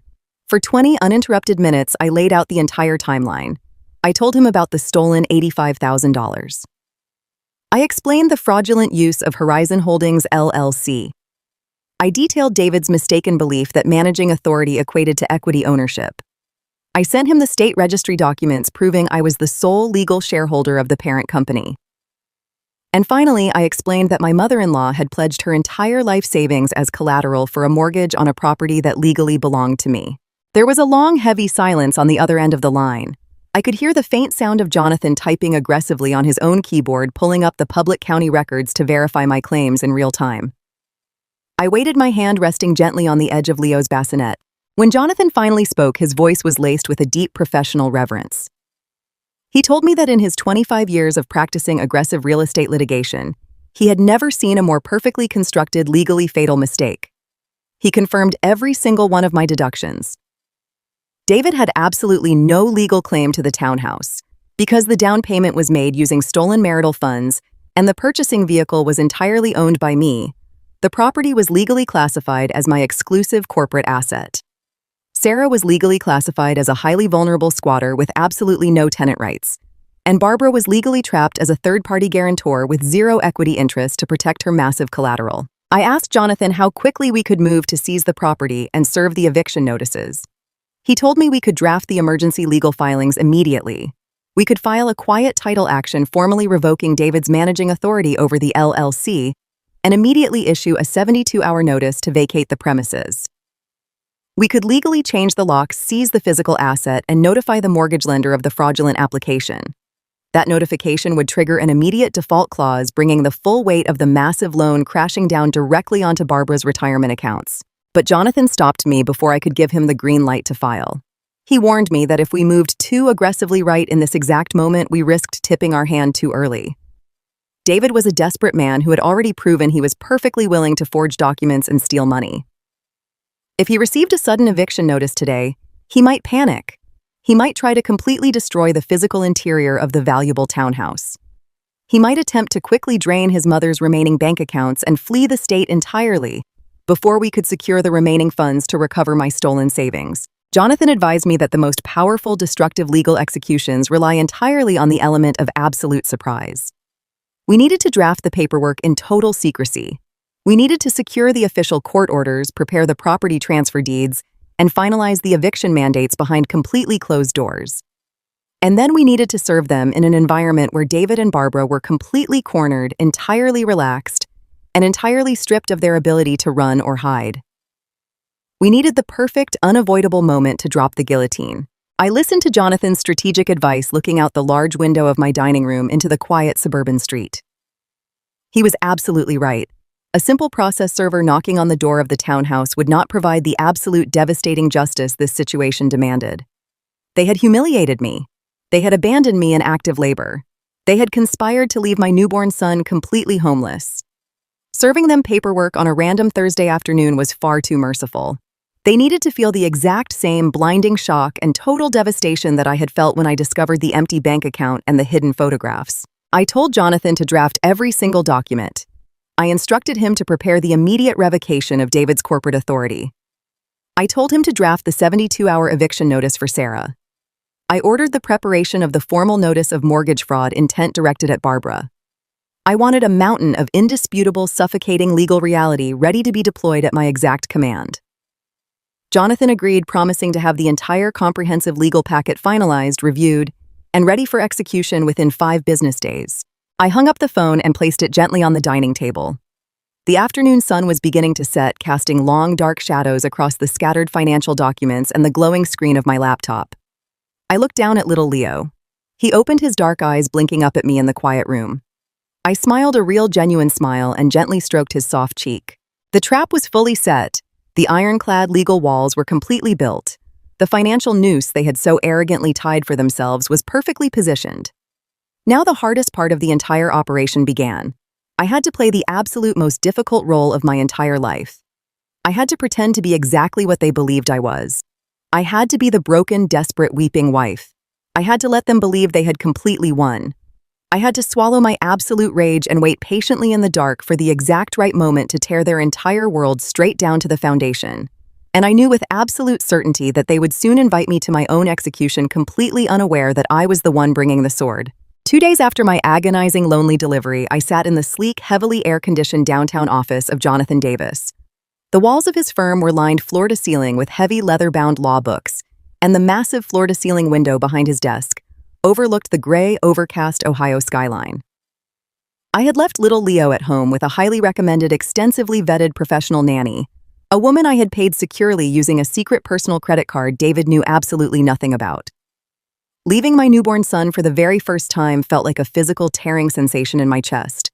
But I knew this meeting was the absolute most important step in protecting his entire future. I handed Jonathan the thick, heavily categorized folder of printed documents. He spread them carefully across his large, spotless glass desk. He looked intently at the original corporate incorporation papers I had filed 5 years ago. He reviewed the official county deed to the luxury townhouse David had just purchased. He meticulously examined the commercial mortgage guarantee that had been foolishly signed and collateralized by my mother-in-law, Barbara. For 10 entire minutes, the only sound in the vast office was the sharp rustling of thick paper and the soft, methodical ticking of a brass wall clock. I sat perfectly still in the uncomfortable leather guest chair, my hands folded tightly in my lap, doing my absolute best to ignore the sharp burning pain of my fresh surgical stitches. Finally, Jonathan looked up. His eyes were cold sharp and highly analytical. They were the eyes of a seasoned legal predator who had just spotted the perfect, unavoidable trap. He told me I had created a flawless, impenetrable legal masterpiece. He confirmed every single one of my forensic financial suspicions. Because the master holding company Apex Financial Group was registered entirely in my name, as the sole equity shareholder, the secondary shell corporation Horizon Holdings belonged exclusively to me. That fundamental corporate reality meant that the luxury townhouse David had just purchased for his mistress with my stolen savings was in fact legally my property. Furthermore, Barbara had blindly tied her entire personal retirement portfolio and her own residential home to a commercial mortgage she did not control in any capacity. But then Jonathan leaned forward, steepling his fingers, and delivered a strict, uncompromising set of instructions. He explained that in high-stakes asset recovery, timing was absolutely everything. If we struck right now sending legal notices while David was still riding the high of his new life, David would instantly panic. He might physically destroy the expensive interior of the townhouse out of pure spite. He might attempt to quickly hide whatever liquid assets he had left in untraceable offshore accounts. Or he might aggressively file for a temporary restraining order claiming I was harassing his new family. To execute this trap flawlessly, Jonathan explained we needed the county clerk to fully record and finalize the property deeds into the public registry, officially cementing my unchallengeable ownership. Furthermore, we needed time to permanently lock down all of my other financial lines before David realized what was happening. Jonathan looked me dead in the eye and told me I had to do the hardest, most humiliating thing I had ever done in my life. I had to go back to my empty suburban house and pretend I was completely, fundamentally broken. I had to let David's family genuinely believe they had destroyed me. I had to play the pathetic, weeping, desperately compliant wife for exactly 3 more agonizing weeks. Playing the helpless, abandoned victim went against every single professional and personal instinct in my body. I was a senior tax accountant. I was highly trained to confront massive corporate discrepancies directly and rip them apart with cold facts, unyielding logic, and complex spreadsheets. But for the absolute safety and financial security of my newborn son, I swallowed my pride. I completely transformed my daily routine. I deliberately wore oversized stained sweatpants and baggy maternity shirts. I stopped brushing my hair, letting it hang in messy, tangled knots. I purposely left dirty dishes piled high in the kitchen sink and allowed the laundry to overflow in the hallways. When Barbara and Jessica confidently let themselves into my house using their unauthorized spare key, I made absolutely sure they found me sitting weakly on the living room sofa, clutching a throw pillow to my chest and staring blankly at the television. They came over twice a week, supposedly to check on their new grandson, but in reality, they were there to closely inspect my misery. They absolutely reveled in my apparent psychological destruction. Barbara would walk into my kitchen with the haughty arrogance of a health inspector. She would run her manicured finger over the marble countertop, inspect the visible dust, and loudly sigh with exaggerated disappointment. She told me it was no wonder David felt suffocated in this marriage and had to seek comfort elsewhere when his own home was kept in such a dismal, depressing state. She would stand over Leo as he slept in his bassinet, offering a theatrical shake of her head, remarking that it was a terrible shame he would grow up in a broken, unhappy home. She squarely placed the entire blame on my supposed inability to emotionally and domestically satisfy my husband. Jessica was even worse. She would sit comfortably in my favorite armchair drinking my expensive coffee and offer unsolicited, deeply cruel advice about my postpartum physical appearance. She told me I needed to try much harder to lose the baby weight and fix my exhausted face if I ever wanted another man to look at me again. During one particularly vicious visit, Jessica actually pulled out her smartphone to show me a recent picture of Sarah, David's mistress. Jessica pointed out how fit, radiant, and relaxed Sarah looked, casually mentioning that Sarah actually cooked warm, elaborate meals for David every single night instead of ordering takeout like I always did during tax season. I had to force hot, humiliating tears to my eyes. I had to physically bite the sensitive inside of my cheek until I tasted fresh copper blood just to stop myself from screaming at them to get out of my house. I actively begged them to tell David to come home. I sobbed loudly, apologizing for working too many hours and neglecting his needs. I played the pathetic part of the desperate, abandoned woman begging on her knees for tiny scraps of affection.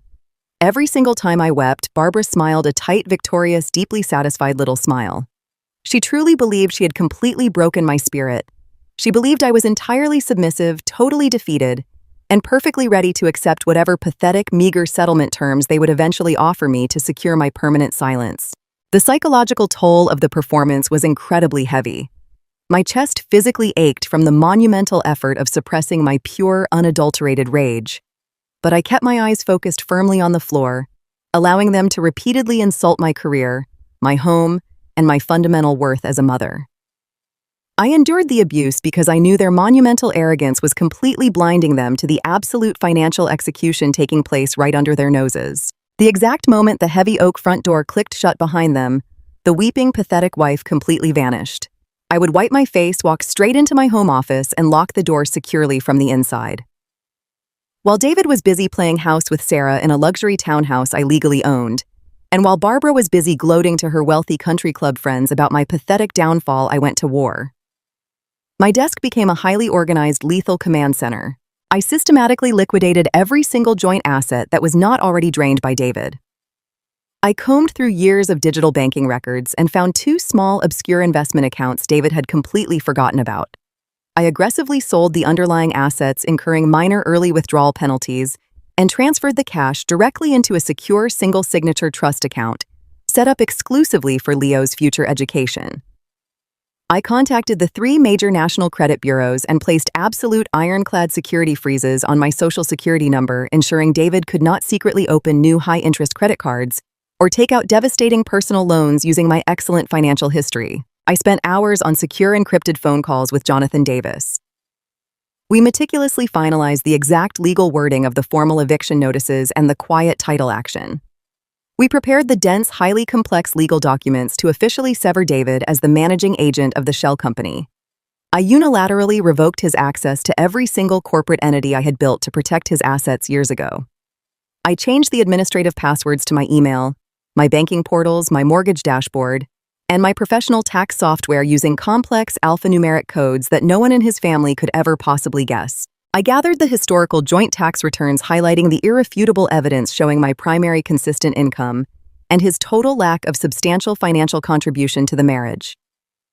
I printed out the fraudulent power of attorney document that Barbara had illegally notarized, sliding it carefully into a bright red folder marked clearly as state criminal evidence. I was building a massive, invisible legal wall around my entire life, brick by silent brick. Late at night, when this house was completely dark and Leo was sleeping soundly against my chest, I would read over the printed property deeds. I traced my index finger over the printed name of the parent company, my company, and felt a deep, profound sense of returning power replacing my initial grief. David thought his betrayal was a masterclass in deception. He honestly thought leaving me 5 days before I gave birth would leave me too physically broken and emotionally devastated to ever fight back. He thought he could steal my money, use my pristine credit profile, and simply walk away into a perfect suburban sunset with another woman. He did not realize that by trying to completely destroy me, he had handed me the exact legal and financial tools I needed to utterly ruin him. I just needed to wait for the clock to run out. Exactly 21 days after David vanished, the 3 agonizing weeks of my performance were finally up. The trap was fully set. The paperwork was perfectly aligned.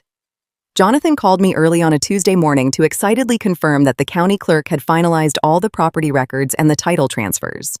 The legal reality was now permanently, irreversibly etched into the state database. We had them completely cornered.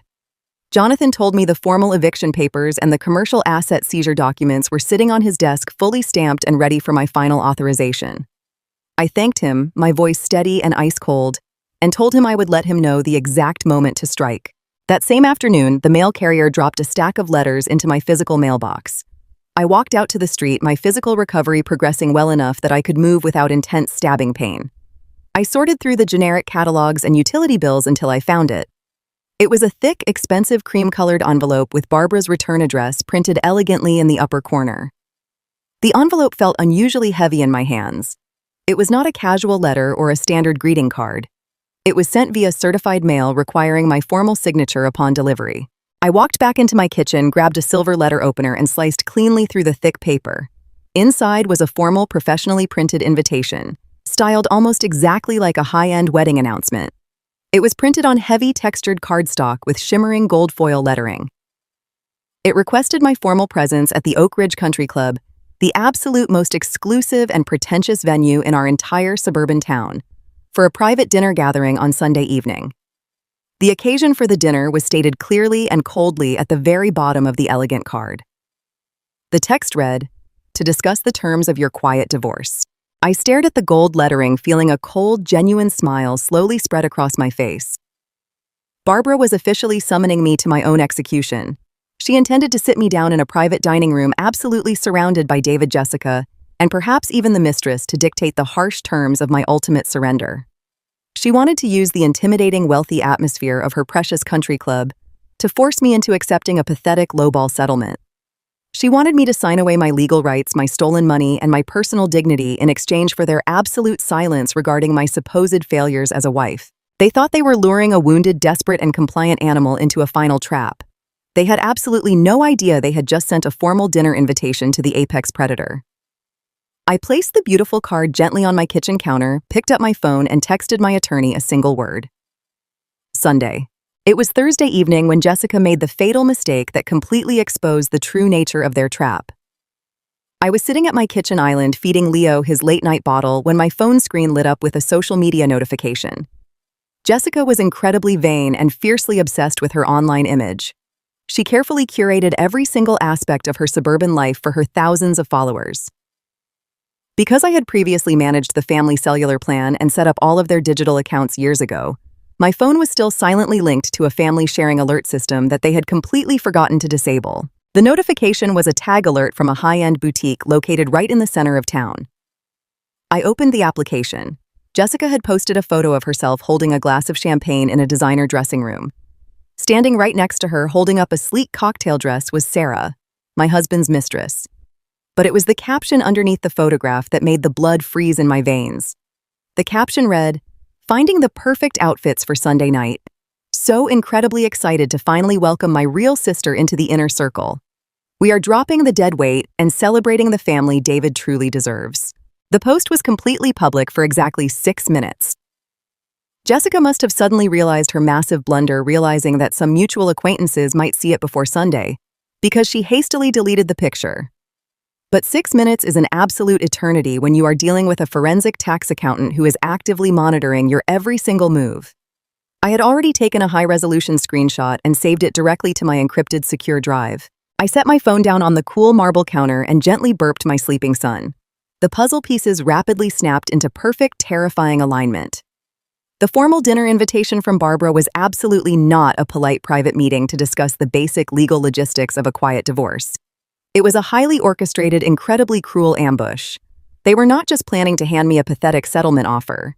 They were planning to completely humiliate me. I analyzed their strategy with cold professional detachment. Why would Barbara choose the Oak Ridge Country Club, the most public and pretentious venue in our entire city, for a supposedly private family discussion? The answer was incredibly simple. They were weaponizing my own personality against me. For 7 years, I had been the quiet, accommodating, peacekeeping daughter-in-law. I despised public confrontations. I absolutely loathed making a scene. Barbara knew this perfectly well. She intended to seat me in a private dining room with glass doors perfectly visible to her wealthy country club friends passing by in the hallway. They were going to bring David and his mistress. They were going to sit them side by side right across the table from me. They wanted me to physically see that I had been entirely replaced. They expected the sheer, overwhelming emotional shock of seeing Sarah sitting in my rightful place to completely break my spirit. They believed I would be so utterly devastated, so deeply embarrassed, and so terrified of causing a scene in front of the suburban elite that I would blindly sign whatever garbage settlement papers their attorney pushed across the table just so I could escape the room and run away to cry. They wanted me to officially sign away my rights to alimony, child support, and a fair division of assets right there over expensive appetizers. It was a brilliant, predatory psychological trap. It would have worked perfectly on the exhausted, compliant woman I was 3 weeks ago. It would have completely destroyed the woman who wept alone in a hospital recovery room. But that woman was entirely gone. They had killed her the day they left her to give birth on a hardwood floor. Friday and Saturday passed in a blur of precise, methodical preparation. I did not shed a single tear. I did not feel an ounce of fear. I operated with the absolute chilling efficiency of an executioner sharpening her blade. My attorney, Jonathan Davis, had personally couriered the final notarized legal packet to my house. The documents were flawless. The property deeds were officially recorded with the county clerk. The corporate revocation forms were legally binding. The trap was locked, loaded, and ready to trigger. Sunday morning arrived with bright, crisp sunlight streaming through the nursery windows. I spent the entire morning holding Leo. I rocked him singing soft lullabies, breathing in the sweet, milky scent of his skin. I promised him, looking deep into his dark eyes, that nobody would ever treat him like a disposable burden. I promised him that his mother was going to secure his entire future today. At exactly 4 in the afternoon, the doorbell rang. I had not relied on some random teenage babysitter for tonight. I had reached out to Mrs. Higgins, a highly respected retired neonatal nurse who ran a premium private childcare service. I paid her premium rate entirely upfront using funds I had safely shielded from David. Mrs. Higgins was warm, incredibly competent, and completely unaware of the family drama. I handed Leo to her, gave him one last lingering kiss on his forehead, and walked directly into my master bathroom. It was time to completely shed the disguise. For 3 weeks, I had actively played the role of the shattered, unwashed, defeated victim. I stripped off the stained maternity sweatpants and the oversized baggy t-shirt. I stepped into the scalding hot shower and scrubbed my skin until it was red. I washed my hair twice, letting the hot water wash away every single trace of the pathetic weeping woman Barbara had mocked in my living room. I stepped out, dried off, and stood in front of the full-length mirror. I looked at the healing surgical scar traversing my lower abdomen. It was a permanent physical reminder of the trauma I had endured completely alone. But today it did not look like a wound. It looked like a battle scar. I walked into my closet and completely bypassed the conservative, modest floral dresses Barbara usually forced me to wear to her country club events. I reached to the very back of the wardrobe and pulled out my professional armor. It was a custom-tailored charcoal gray power suit. The pants were sharply creased. The blazer was impeccably cut. I paired it with a crisp, stark white silk blouse. I dried my hair and styled it into a sleek, immovable, professional blowout. I applied my makeup with careful precision, finishing with a sharp, bold red lipstick I had not worn in years. I slipped my feet into a pair of sleek, black, pointed stiletto heels. I turned back to the mirror. The woman looking back at me was not a heartbroken suburban housewife. She was a senior financial auditor, a corporate predator, a mother who was about to permanently bankrupt the monsters who tried to destroy her child. I walked downstairs to the dining room table. The heavy, dark leather briefcase was waiting exactly where I had left it. I opened the brass clasps and did one final meticulous inventory of the documents inside. The certified state corporate registry forms proving I was the sole equity shareholder of Apex Financial Group. Check. The legal deed establishing Apex Financial Group as the sole owner of Horizon Holdings, LLC. Check. The 72-hour emergency eviction notice legally mandating Sarah and David to completely vacate my luxury townhouse. Check. And finally, the formal legal notice of intent to pursue catastrophic civil damages against Barbara for explicitly signing a commercial mortgage guarantee on a property she absolutely did not own. Check. I closed the briefcase and snapped the brass locks shut. The sound echoed loudly in the quiet dining room. I picked up my keys, thanked Mrs. Higgins once more, and walked out the front door. The drive to the Oak Ridge Country Club took exactly 25 minutes. I drove through the winding, tree-lined streets of our affluent suburb, watching the modest homes slowly give way to sprawling multi-million-dollar estates. The sky was turning a brilliant shade of orange and purple as the sun began to set over the manicured golf courses. I turned my car onto the long, sweeping driveway of the country club. The entrance was flanked by massive stone pillars and lush, perfectly manicured flower beds. I pulled up to the valet stand. A young man in a crisp white uniform rushed forward to open my door. I stepped out of the car, handing him my keys with a confident, polite nod. I adjusted my charcoal blazer, gripped the leather handle of my briefcase firmly, and walked directly up the wide, sweeping stone steps toward the main entrance. The interior of the Oak Ridge Country Club smelled heavily of expensive pine polish, roasted garlic, and old established money. The lobby was filled with wealthy members dressed in their Sunday best, chatting quietly over crystal glasses of sparkling wine. The atmosphere was designed to be deeply intimidating, a place meant to make outsiders feel small, inadequate, and utterly desperate to please. But I did not feel small. I felt like a wrecking ball walking into a glass house. I approached the maitre d' at the massive oak reception desk. He looked up, offering a practiced, highly polished smile. I gave him the reservation name, the Myers Party. His smile faltered just a fraction of an inch as his eyes darted to my heavy briefcase, but he quickly recovered his professional demeanor. He stepped out from behind the podium and gestured for me to follow him down a long, warmly lit hallway, lined with expensive oil paintings. We walked past the bustling main dining room toward the exclusive private suites at the back of the establishment. The ambient noise of clinking silverware and polite laughter slowly faded away, replaced by the soft, rhythmic clicking of my sharp stiletto heels against the polished marble floor. My heart was completely calm. My breathing was perfectly steady. The absolute, unshakable certainty of my legal position surrounded me like a physical shield. The maitre d' stopped abruptly in front of a set of heavy double mahogany doors. The top halves of the doors were fitted with thick frosted glass panes, allowing a distorted view of the occupants inside. He bowed his head slightly, murmured a polite wish for a pleasant evening, and quickly retreated down the hallway, leaving me entirely alone in front of the private dining room. I did not open the door immediately. I stood perfectly still in the quiet hallway and looked directly through the frosted glass panes. I could see them clearly. The entire Mistress family was gathered around a massive circular dining table covered in pristine white linen and sparkling crystal wine glasses. They looked incredibly relaxed, entirely victorious, and absolutely delighted with themselves. David was sitting comfortably leaning back in his chair. He was wearing the expensive navy suit I had bought him, the exact same suit he wore the morning he abandoned me. He had a glass of red wine in his hand, and he was smiling warmly. Sitting right beside him, completely pressed against his shoulder in a display of absolute domestic ownership, was Sarah, the mistress. She was wearing an elegant, form-fitting cocktail dress, her blonde hair perfectly styled. She looked incredibly smug, laughing politely at something someone across the table had just said. She was completely reveling in her new public role as the rightful wife. Jessica was sitting across from them, enthusiastically showing Sarah something on her smartphone. Probably pictures of the luxury townhouse they thought they owned. Jessica was practically beaming, completely thrilled to have finally replaced the boring accountant with a woman who fit their shallow, superficial aesthetic. And at the absolute head of the table, sitting like a triumphant queen presiding over her conquered kingdom, was Barbara.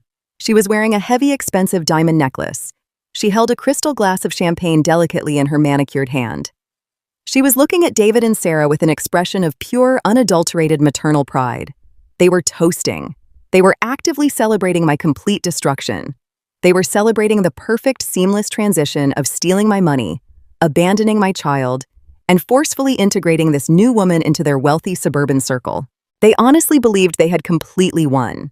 They believed I was about to walk into that room crying, wearing stained maternity clothes, ready to quietly surrender my entire life just to avoid causing a public scene. I stood in the quiet hallway and tightened my grip on the handle of my leather briefcase. Inside this heavy bag was the absolute financial ruin of every single person sitting at that table. I felt the immense, terrifying weight of the power I now held. I closed my eyes for one brief final second.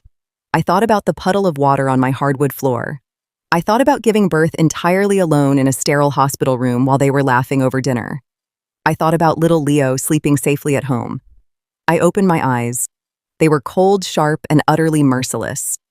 I took one slow, deep, cleansing breath, reached out, and pushed the heavy mahogany doors wide open. The heavy mahogany doors swung inward with a smooth, quiet glide that betrayed their immense weight. I stepped over the threshold and let the doors close softly behind me. The private dining room of the Oak Ridge Country Club was a masterclass in affluent intimidation. The walls were paneled in rich, dark cherry wood. An ornate crystal chandelier hung from the center of the vaulted ceiling, casting a warm, expensive glow over the massive circular table.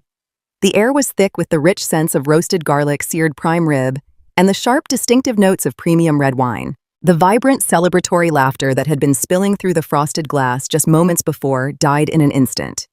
It was as if someone had pulled the plug on a television set. The sudden, absolute silence in the room was deafening. I stood near the entrance, holding my leather briefcase loosely at my side. I did not fidget. I did not shrink. I let the absolute silence stretch, allowing my physical presence to completely fill the space. I took my time looking at each person seated at the table, forcing them to squirm under the weight of my unblinking gaze. David was the first to react. His confident, relaxed posture vanished the exact second his eyes locked onto mine. The color drained from his face with staggering speed, leaving his skin a sickly ashen gray.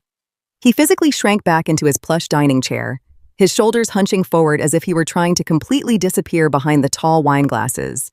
His hands, which had been resting comfortably on the white linen tablecloth, suddenly dropped to his lap. He looked absolutely terrified.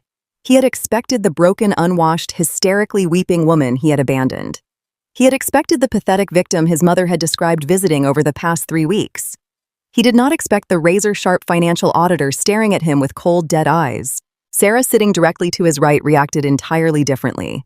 She sat up straighter, adjusting the neckline of her form-fitting cocktail dress. She looked me up and down with an expression of intense, calculated scrutiny.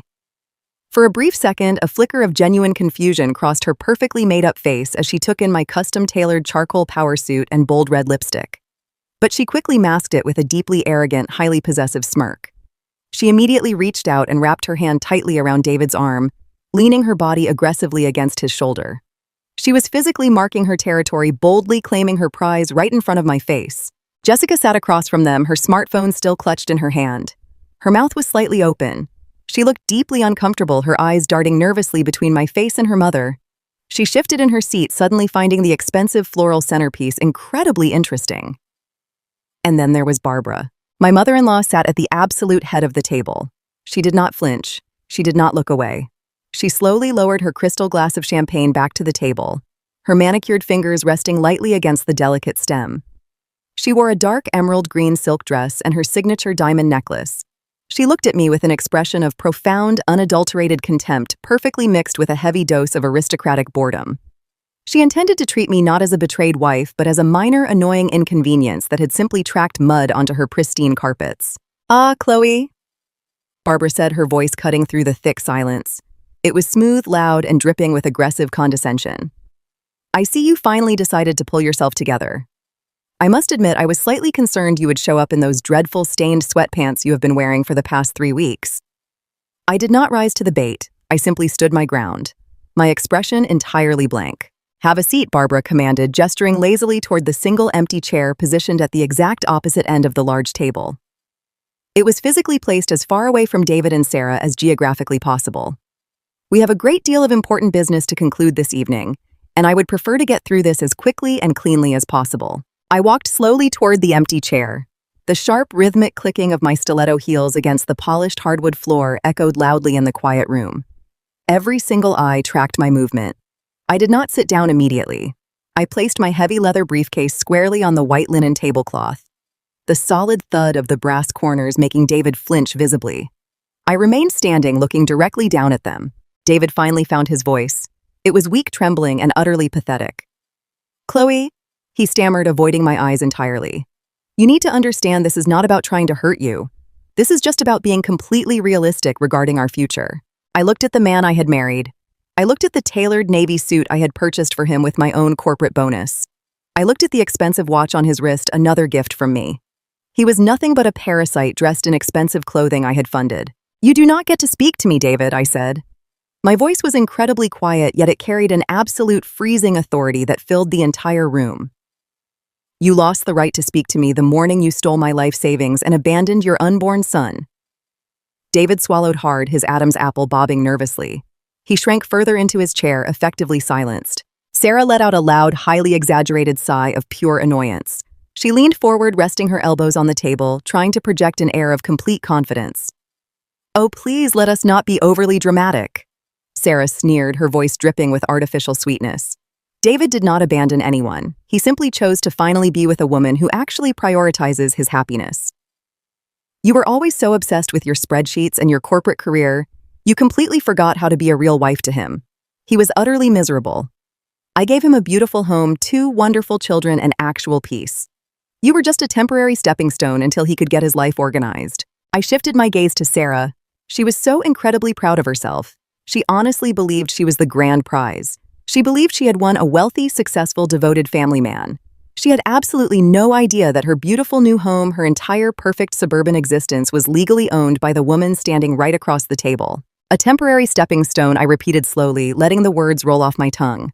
"That is a very interesting way to describe the woman who paid off his massive credit card debt, funded your romantic beach vacations, and unwittingly financed the down payment on your new luxury townhouse." Sarah's arrogant smile faltered for a fraction of a second. She glanced quickly at David, clearly confused by the mention of the townhouse down payment. David had obviously lied to her about where that massive sum of money had suddenly come from. But Sarah quickly recovered her composure, lifting her chin defiantly. "Money is not everything, Chloe." Sarah retorted, her tone dripping with fake pity. "David deserves a real family. He deserves a woman who cooks for him, who listens to him, and who respects him as the head of the household. You just made him feel like an employee. We have built a beautiful, secure life together. You need to accept that you lost and move on." I felt a cold, dark amusement bubbling deep in my chest, but I kept my face entirely impassive. I simply let her finish her delusional little speech. "Enough," Barbara interrupted sharply. She picked up a thick, cream-colored envelope from the table beside her plate and tossed it carelessly across the white linen. It landed a few inches from my briefcase. "We did not invite you here tonight to bicker over the past," Barbara stated, leaning forward and resting her hands on the table. "We brought you here to be highly practical. David is filing for a quiet, uncontested divorce tomorrow morning. We have hired an exceptional legal team to handle the paperwork. Given that you are currently on maternity leave and legally married to my son, this process could become incredibly messy, very drawn out, and deeply embarrassing for everyone involved in this community." Barbara paused, ensuring I was grasping the full weight of her manufactured threat. She wanted me to believe she held all the financial and legal cards. However, Barbara continued, her tone patronizing and smooth. "We are perfectly willing to be generous. Inside that envelope is a certified cashier's check for exactly $10,000. Consider it a transitional gift to help you settle into a new, smaller apartment that is more suited to a single mother. In exchange for this generous financial assistance, you will sign a comprehensive non-disclosure agreement. You will completely waive your right to pursue any alimony, and you will agree to a heavily limited supervised visitation schedule for your child, assuming David eventually decides he wishes to be involved in the boy's life." I stared at the pristine envelope resting on the table. $10,000. It was an absolute insult. It was a pathetic, laughable fraction of the $85,000 David had brutally stolen from my savings account just to buy his mistress a house. They were offering me pocket change to walk away from my entire life, my stolen money, and my absolute dignity. "And what happens if I refuse your generous offer, Barbara?" I asked quietly. Barbara smiled. It was a cruel, thin, terrifying smile. "If you refuse, Chloe, we will drag this out in family court for years. We will hire forensic psychologists to testify about your severe postpartum emotional instability. We will make sure the judge knows you are a hostile, controlling, deeply unbalanced woman who is utterly unfit to have sole custody. We will legally drain you until you are completely bankrupt. You will lose this house, you will lose your career reputation, and you will be left with absolutely nothing. Take the check, Chloe. Walk away quietly and do not embarrass this family any further." Jessica finally chimed in, leaning across the table with a nasty little smirk. "Just take the money, Chloe. It is way more than you actually deserve. David is moving on into a gorgeous new house with Sarah. They have a perfect life now. You are just holding on to a massive delusion. Do not ruin things just because you are jealous." I looked at the four of them sitting securely in their expensive private dining room. They were so incredibly certain of their absolute victory. They had built an entire reality based completely on lies, theft, and overwhelming arrogance. They truly believed that their social status and their cruel intimidation tactics had successfully cornered me into submission. They thought the woman standing before them was completely powerless. I did not reach for the envelope. I did not raise my voice. I simply placed my hands flat against the cool leather of my heavy briefcase. "I must admit, Barbara," I said, my voice carrying clearly through the quiet room, "I am incredibly impressed by your absolute confidence. You sit here threatening to bankrupt me, completely convinced that you control the entire narrative. You actually believe that David provided a secure, beautiful new life for Sarah. You actually believe you have successfully hidden my stolen money behind a wall of expensive attorneys." Barbara's eyes narrowed dangerously. She did not like my tone. She did not like that I was not crying or begging. "Do not play games with me, Chloe.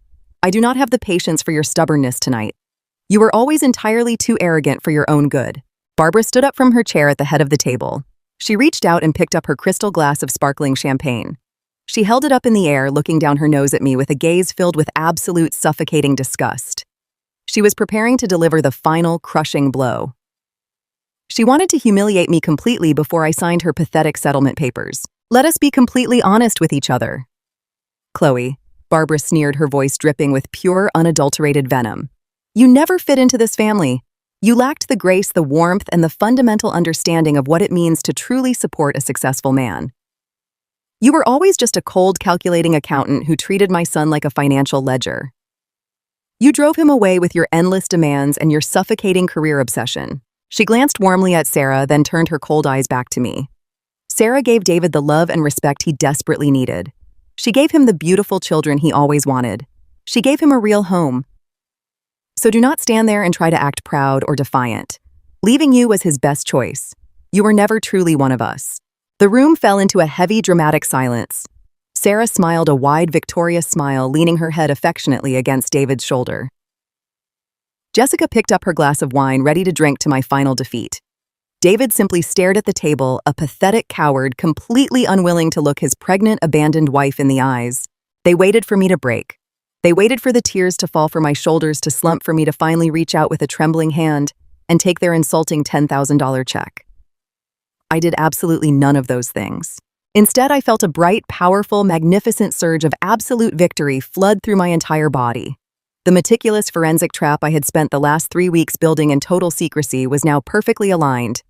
They had just confessed their complete knowledge of the affair, their total complicity in the stolen money, and their absolute unwavering support of Sarah's new stolen house. They had laid all their cards on the table, utterly convinced they held a royal flush. I looked directly at Barbara. I did not cry. I did not scream. I simply allowed a wide, bright, terrifyingly calm smile to spread across my face.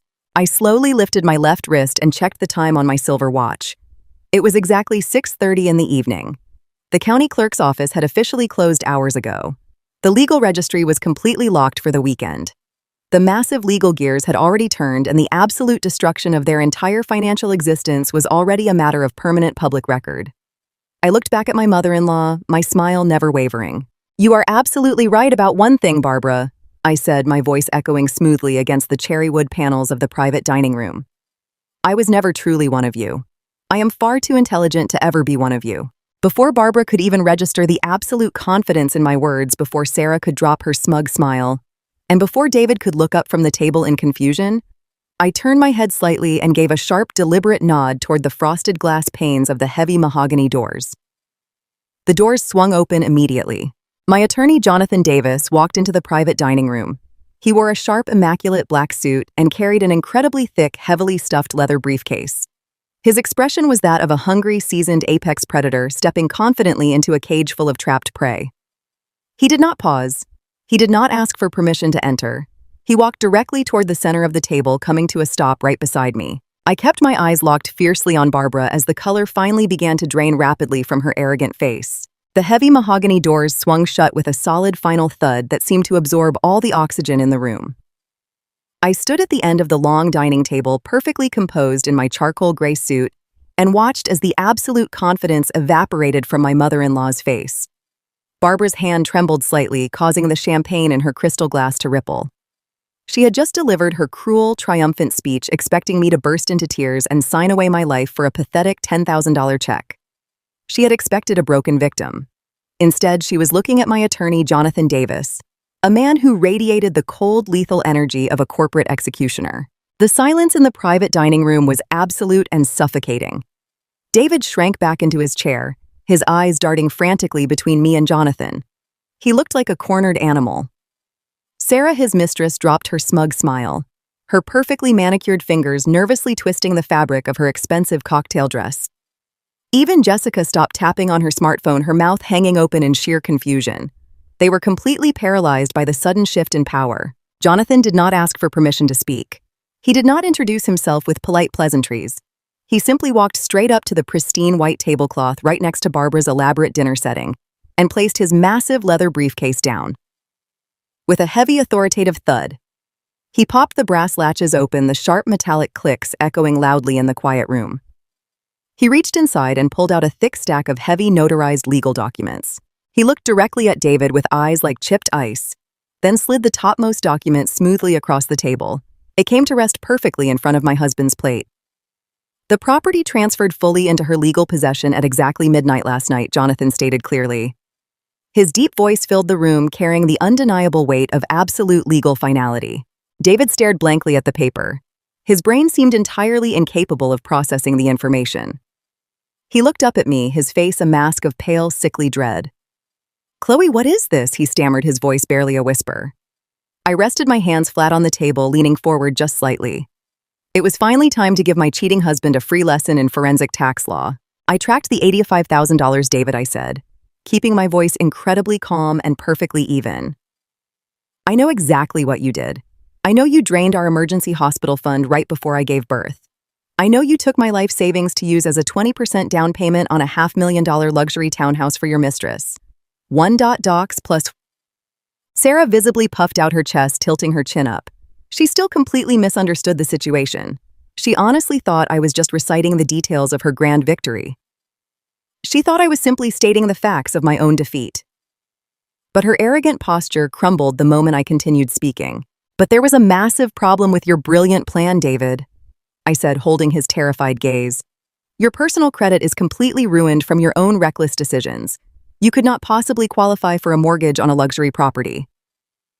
So you decided to use a dormant corporate shell company to hide the purchase and secure a commercial loan. You used Horizon Holdings, LLC. David swallowed hard, nodding slowly, still not grasping the sheer magnitude of the trap he had triggered. I smiled. It was not a warm smile. It was the smile of a predator. I asked him if he remembered who exactly set up Horizon Holdings 5 years ago. I asked him if he remembered the terrifying week he begged me to shield his assets from a massive liability lawsuit. I reminded him that I was the one who built those corporate walls to save him from federal ruin.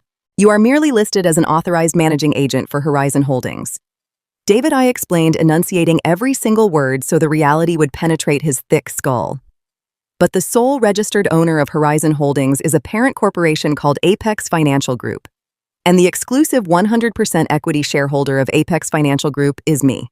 I watched the exact moment his world completely imploded. The color drained from his face so fast I thought he might physically pass out right into his plate of expensive appetizers. His breathing became shallow and rapid. I own the LLC, David, I told him, my voice echoing off the cherrywood walls. And because I own the LLC, I own the townhouse. You did not buy your mistress a beautiful new dream home. You used my stolen savings to buy me a gorgeous piece of prime real estate. Legally, entirely, and indisputably, that house belongs to me. Sarah let out a sharp, horrifying gasp. She pushed her chair back violently, staring at David with eyes completely wide with panic. She realized in a single second that she was not the queen of a new suburban castle. She was a trespasser sitting in a house owned by the wife she had mocked. But I was not finished. The absolute best part of my forensic investigation was yet to be delivered. I turned my attention away from my pathetic husband and focused my gaze entirely on Barbara. My mother-in-law was sitting rigid in her chair, her manicured fingers gripping her cloth napkins so tightly her knuckles were completely white. The arrogant, condescending matriarch who had offered me a $10,000 settlement check just minutes ago was now visibly trembling. I slid the next heavy document across the table. It was a certified copy of the commercial mortgage guarantee. A reputable bank does not hand out a $340,000 commercial mortgage to a dormant shell company without serious physical collateral, I said, speaking directly to Barbara. I looked at the signature page. I saw your name, Barbara. I know you illegally used your state notary stamp to forge a power of attorney document to help David steal my money. And I know you pledged your entire personal retirement portfolio and placed a secondary lien on your own paid-off home to secure this loan. Barbara let out a choking sound. She brought a trembling hand to her chest, her breathing turning into rapid, panicked wheezes. She finally realized the depth of her fatal error. She had tied her entire financial existence to a company she did not own. $2.docs. You guaranteed a commercial loan for a property your son does not legally possess, I told her coldly. That means you are now personally legally liable for a massive debt on a house that belongs exclusively to me. If I decide to liquidate the LLC tomorrow, or if I simply decide to stop paying the monthly mortgage, the bank will immediately seize your retirement funds. They will foreclose on your beautiful home to cover the debt. You tried to leave me and my newborn son homeless on the street, Barbara. Instead, you have handed me the absolute legal authority to bankrupt you with a single phone call. The silence that followed my words was heavier than gravity.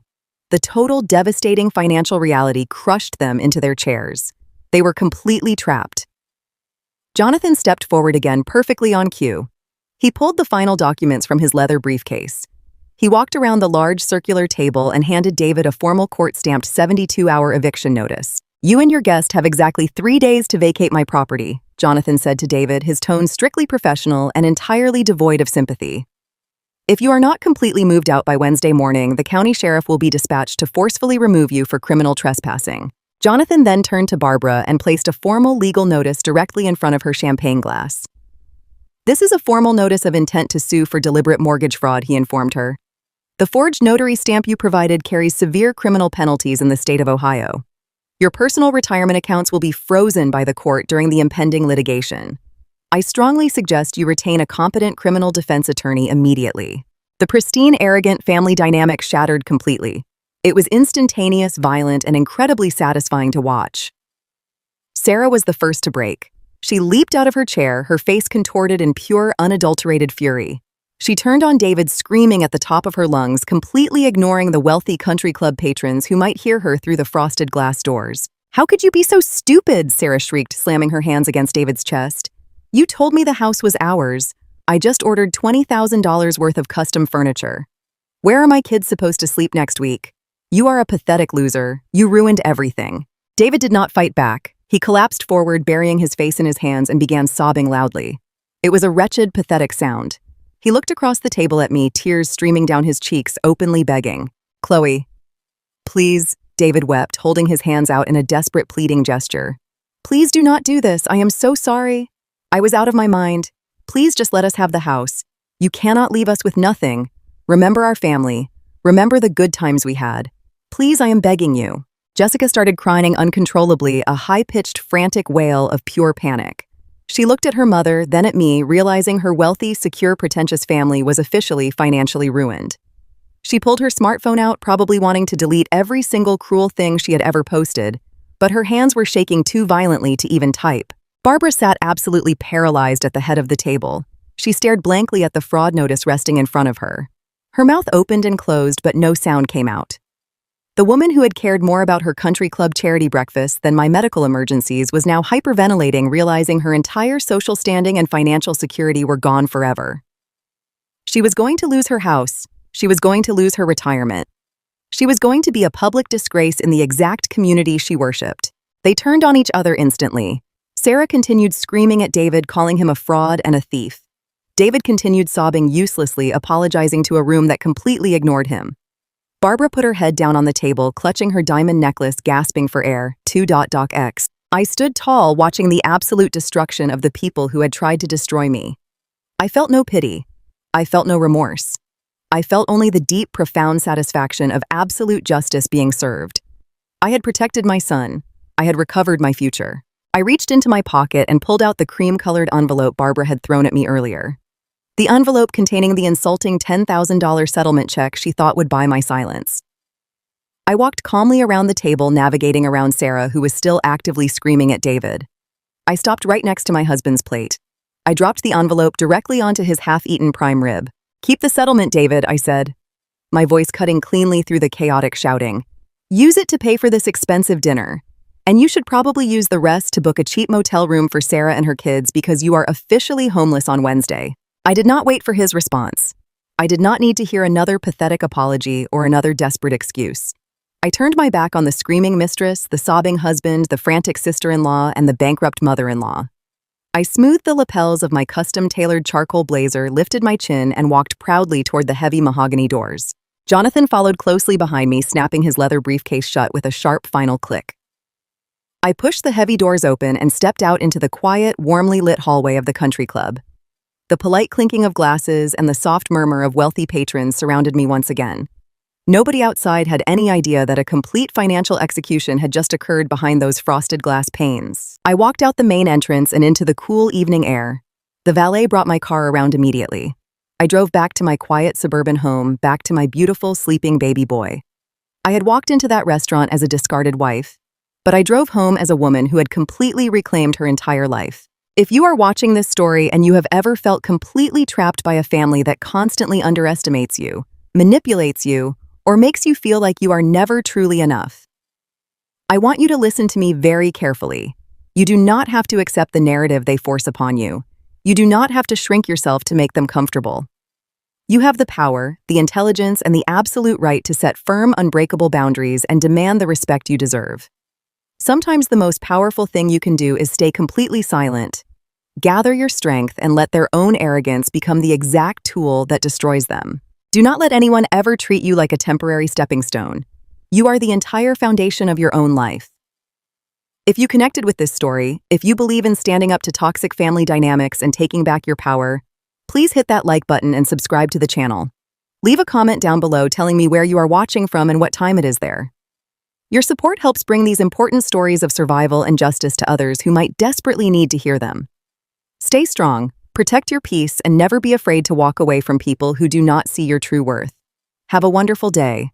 I will see you in the next story. 6 months have passed since that Sunday evening in the private dining room of the Oak Ridge Country Club. Half a year feels like an entire lifetime when you have finally excised the toxic infection that was slowly killing you. I often sit in the quiet warmth of my own kitchen sipping my morning coffee while the sun rises over the Ohio suburbs, and I marvel at the sheer breathtaking speed with which karma operates when you simply step out of the way and let gravity do its job. David is completely bankrupt.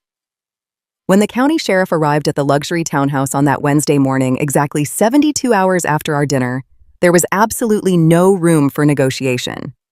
David had desperately tried to file an emergency injunction, but without any actual equity in the property or a legitimate legal standing with my holding company, the judge dismissed his motion in less than 5 minutes. The deputies supervised as he and Sarah were forced to pack their personal belongings into garbage bags. It was a deeply poetic mirror to the way my mother had thrown me out so many years ago, or rather, the way women like Barbara and men like David discard the people they no longer find useful. Sarah did not stay to support the man she claimed was the love of her life. The absolute second she realized David had no money, no luxury home, and no access to my bank accounts, the profound, undying love she had bragged about completely evaporated. She packed her toddlers into her car, screamed a final string of vicious insults at him right on the front lawn, and drove away. She left him standing on the sidewalk with nothing but 2 suitcases and the overwhelming realization of what he had thrown away. I heard through mutual acquaintances that David is currently living in a tiny, dilapidated studio apartment near the industrial park. He works 60 hours a week at a low-paying sales job just to meet his court-ordered child support obligations for Leo. He has absolutely nothing to show for his grand betrayal except a mattress on the floor and a mountain of legal debt. But the most spectacular downfall belonged entirely to Barbara. The woman who had treated me like a pathetic, disposable peasant finally learned what it actually means to hit absolute rock bottom. When I officially notified the commercial lender that the mortgage application was fundamentally fraudulent, and that my corporate shell company would absolutely not be honoring the debt, the bank triggered the default clause immediately. They did not hesitate. They moved with the cold, ruthless efficiency of a financial institution protecting its bottom line. Because Barbara had arrogantly pledged her entire retirement portfolio and placed a secondary lien on her own paid-off home to secure the mortgage, the bank seized everything. They liquidated her investments within weeks. When that was not enough to cover the massive balance and the associated legal fees, they initiated formal foreclosure proceedings on her pristine, perfectly decorated suburban house. The social fallout was absolute and devastating. In a wealthy community where image is absolutely everything, Barbara became a walking cautionary tale. The Oak Ridge Country Club quietly revoked her membership, citing the public embarrassment of her impending fraud trial. She was forced to sell her remaining assets, her jewelry, her designer clothes, just to afford a criminal defense attorney to handle the fallout from the forged notary stamp. She currently rents a tiny, depressing apartment 2 towns over, completely isolated from the wealthy friends who dropped her the second her money dried up. Jessica, terrified by the sheer magnitude of her family's collapse, completely cut ties with her mother and brother, fleeing to another state to avoid the suffocating humiliation. They turned on each other the moment the ship began to sink, proving that their entire family dynamic was built on nothing but shallow convenience and shared cruelty. Meanwhile, my life has blossomed into something incredibly beautiful. After David and Sarah were removed from the townhouse, I hired a premium real estate broker. We put the luxury property on the market, and because it was located in a highly desirable neighborhood, it sparked a bidding war. I sold the house for $50,000 over the original asking price. After clearing the minor administrative fees, I took the massive, staggering profit and placed every single cent into an ironclad, high-yield trust fund exclusively in Leo's name. By the time my son is ready for college, he will have a financial foundation so solid and secure that no one will ever be able to use money to control him. He will never know the desperate, suffocating panic of financial insecurity. He will know only the absolute certainty of a mother who protected him with her entire life. Returning to my career after my maternity leave was a completely transformative experience. I no longer walked into the corporate office as the quiet, accommodating accountant who always kept her head down. I walked in as a woman who had orchestrated the flawless, legal dismantling of a massive fraud scheme. My senior partners took notice of my renewed focus and my sharp, unapologetic confidence. Last month, I was officially promoted to senior partner of the firm's forensic auditing division. I now lead a team of 20 talented accountants helping high-net-worth clients protect their assets and uncover hidden liabilities. I make more money now than David and Barbara could have ever dreamed of, but the money is no longer a tool for survival. It is simply a reflection of my own unyielding competence. Our house is no longer a silent, suffocating tomb. It is filled with light, with warmth, and with the joyous, bubbling laughter of my baby boy. Leo is growing so fast, learning to crawl, his dark eyes bright with curiosity and absolute innocence. I watch him play on the thick, soft rug in the living room, and I feel a profound, overwhelming wave of peace. I do not miss David. I do not mourn the marriage. I only mourn the fact that it took me 7 years to realize I was always the absolute strongest person in the room. Looking back on the incredible darkness of that October afternoon, on the blinding physical pain of giving birth entirely alone while the people who were supposed to love me actively plotted my ruin, I realized something profoundly important. Society often teaches us that true strength is about avoiding the storm. We are taught to keep our heads down, to compromise, to swallow our pride in the name of keeping the peace. We are told to accept the pathetic crumbs of affection from toxic family members because blood is supposedly thicker than water. But that is a complete manipulative lie. True strength is not about avoiding the storm at all. True strength is about walking directly through the absolute center of the hurricane, keeping your eyes wide open and refusing to let the wind tear you apart. True strength is taking the heavy, crushing bricks they throw at you and meticulously using them to build your own impenetrable empire. For years, I believed that setting boundaries was a cruel, selfish act. I thought that demanding respect and protecting my own resources made me a bad wife and a difficult daughter-in-law. I bent over backwards trying to please people who were entirely committed to misunderstanding me. I paid off debts that were not mine. I funded lifestyles I did not enjoy. I smiled politely while they insulted my career, all because I desperately wanted to belong to a family. But boundaries are not cruel. Boundaries are absolutely necessary for basic human survival. When you set a boundary, you are simply communicating how you expect to be treated.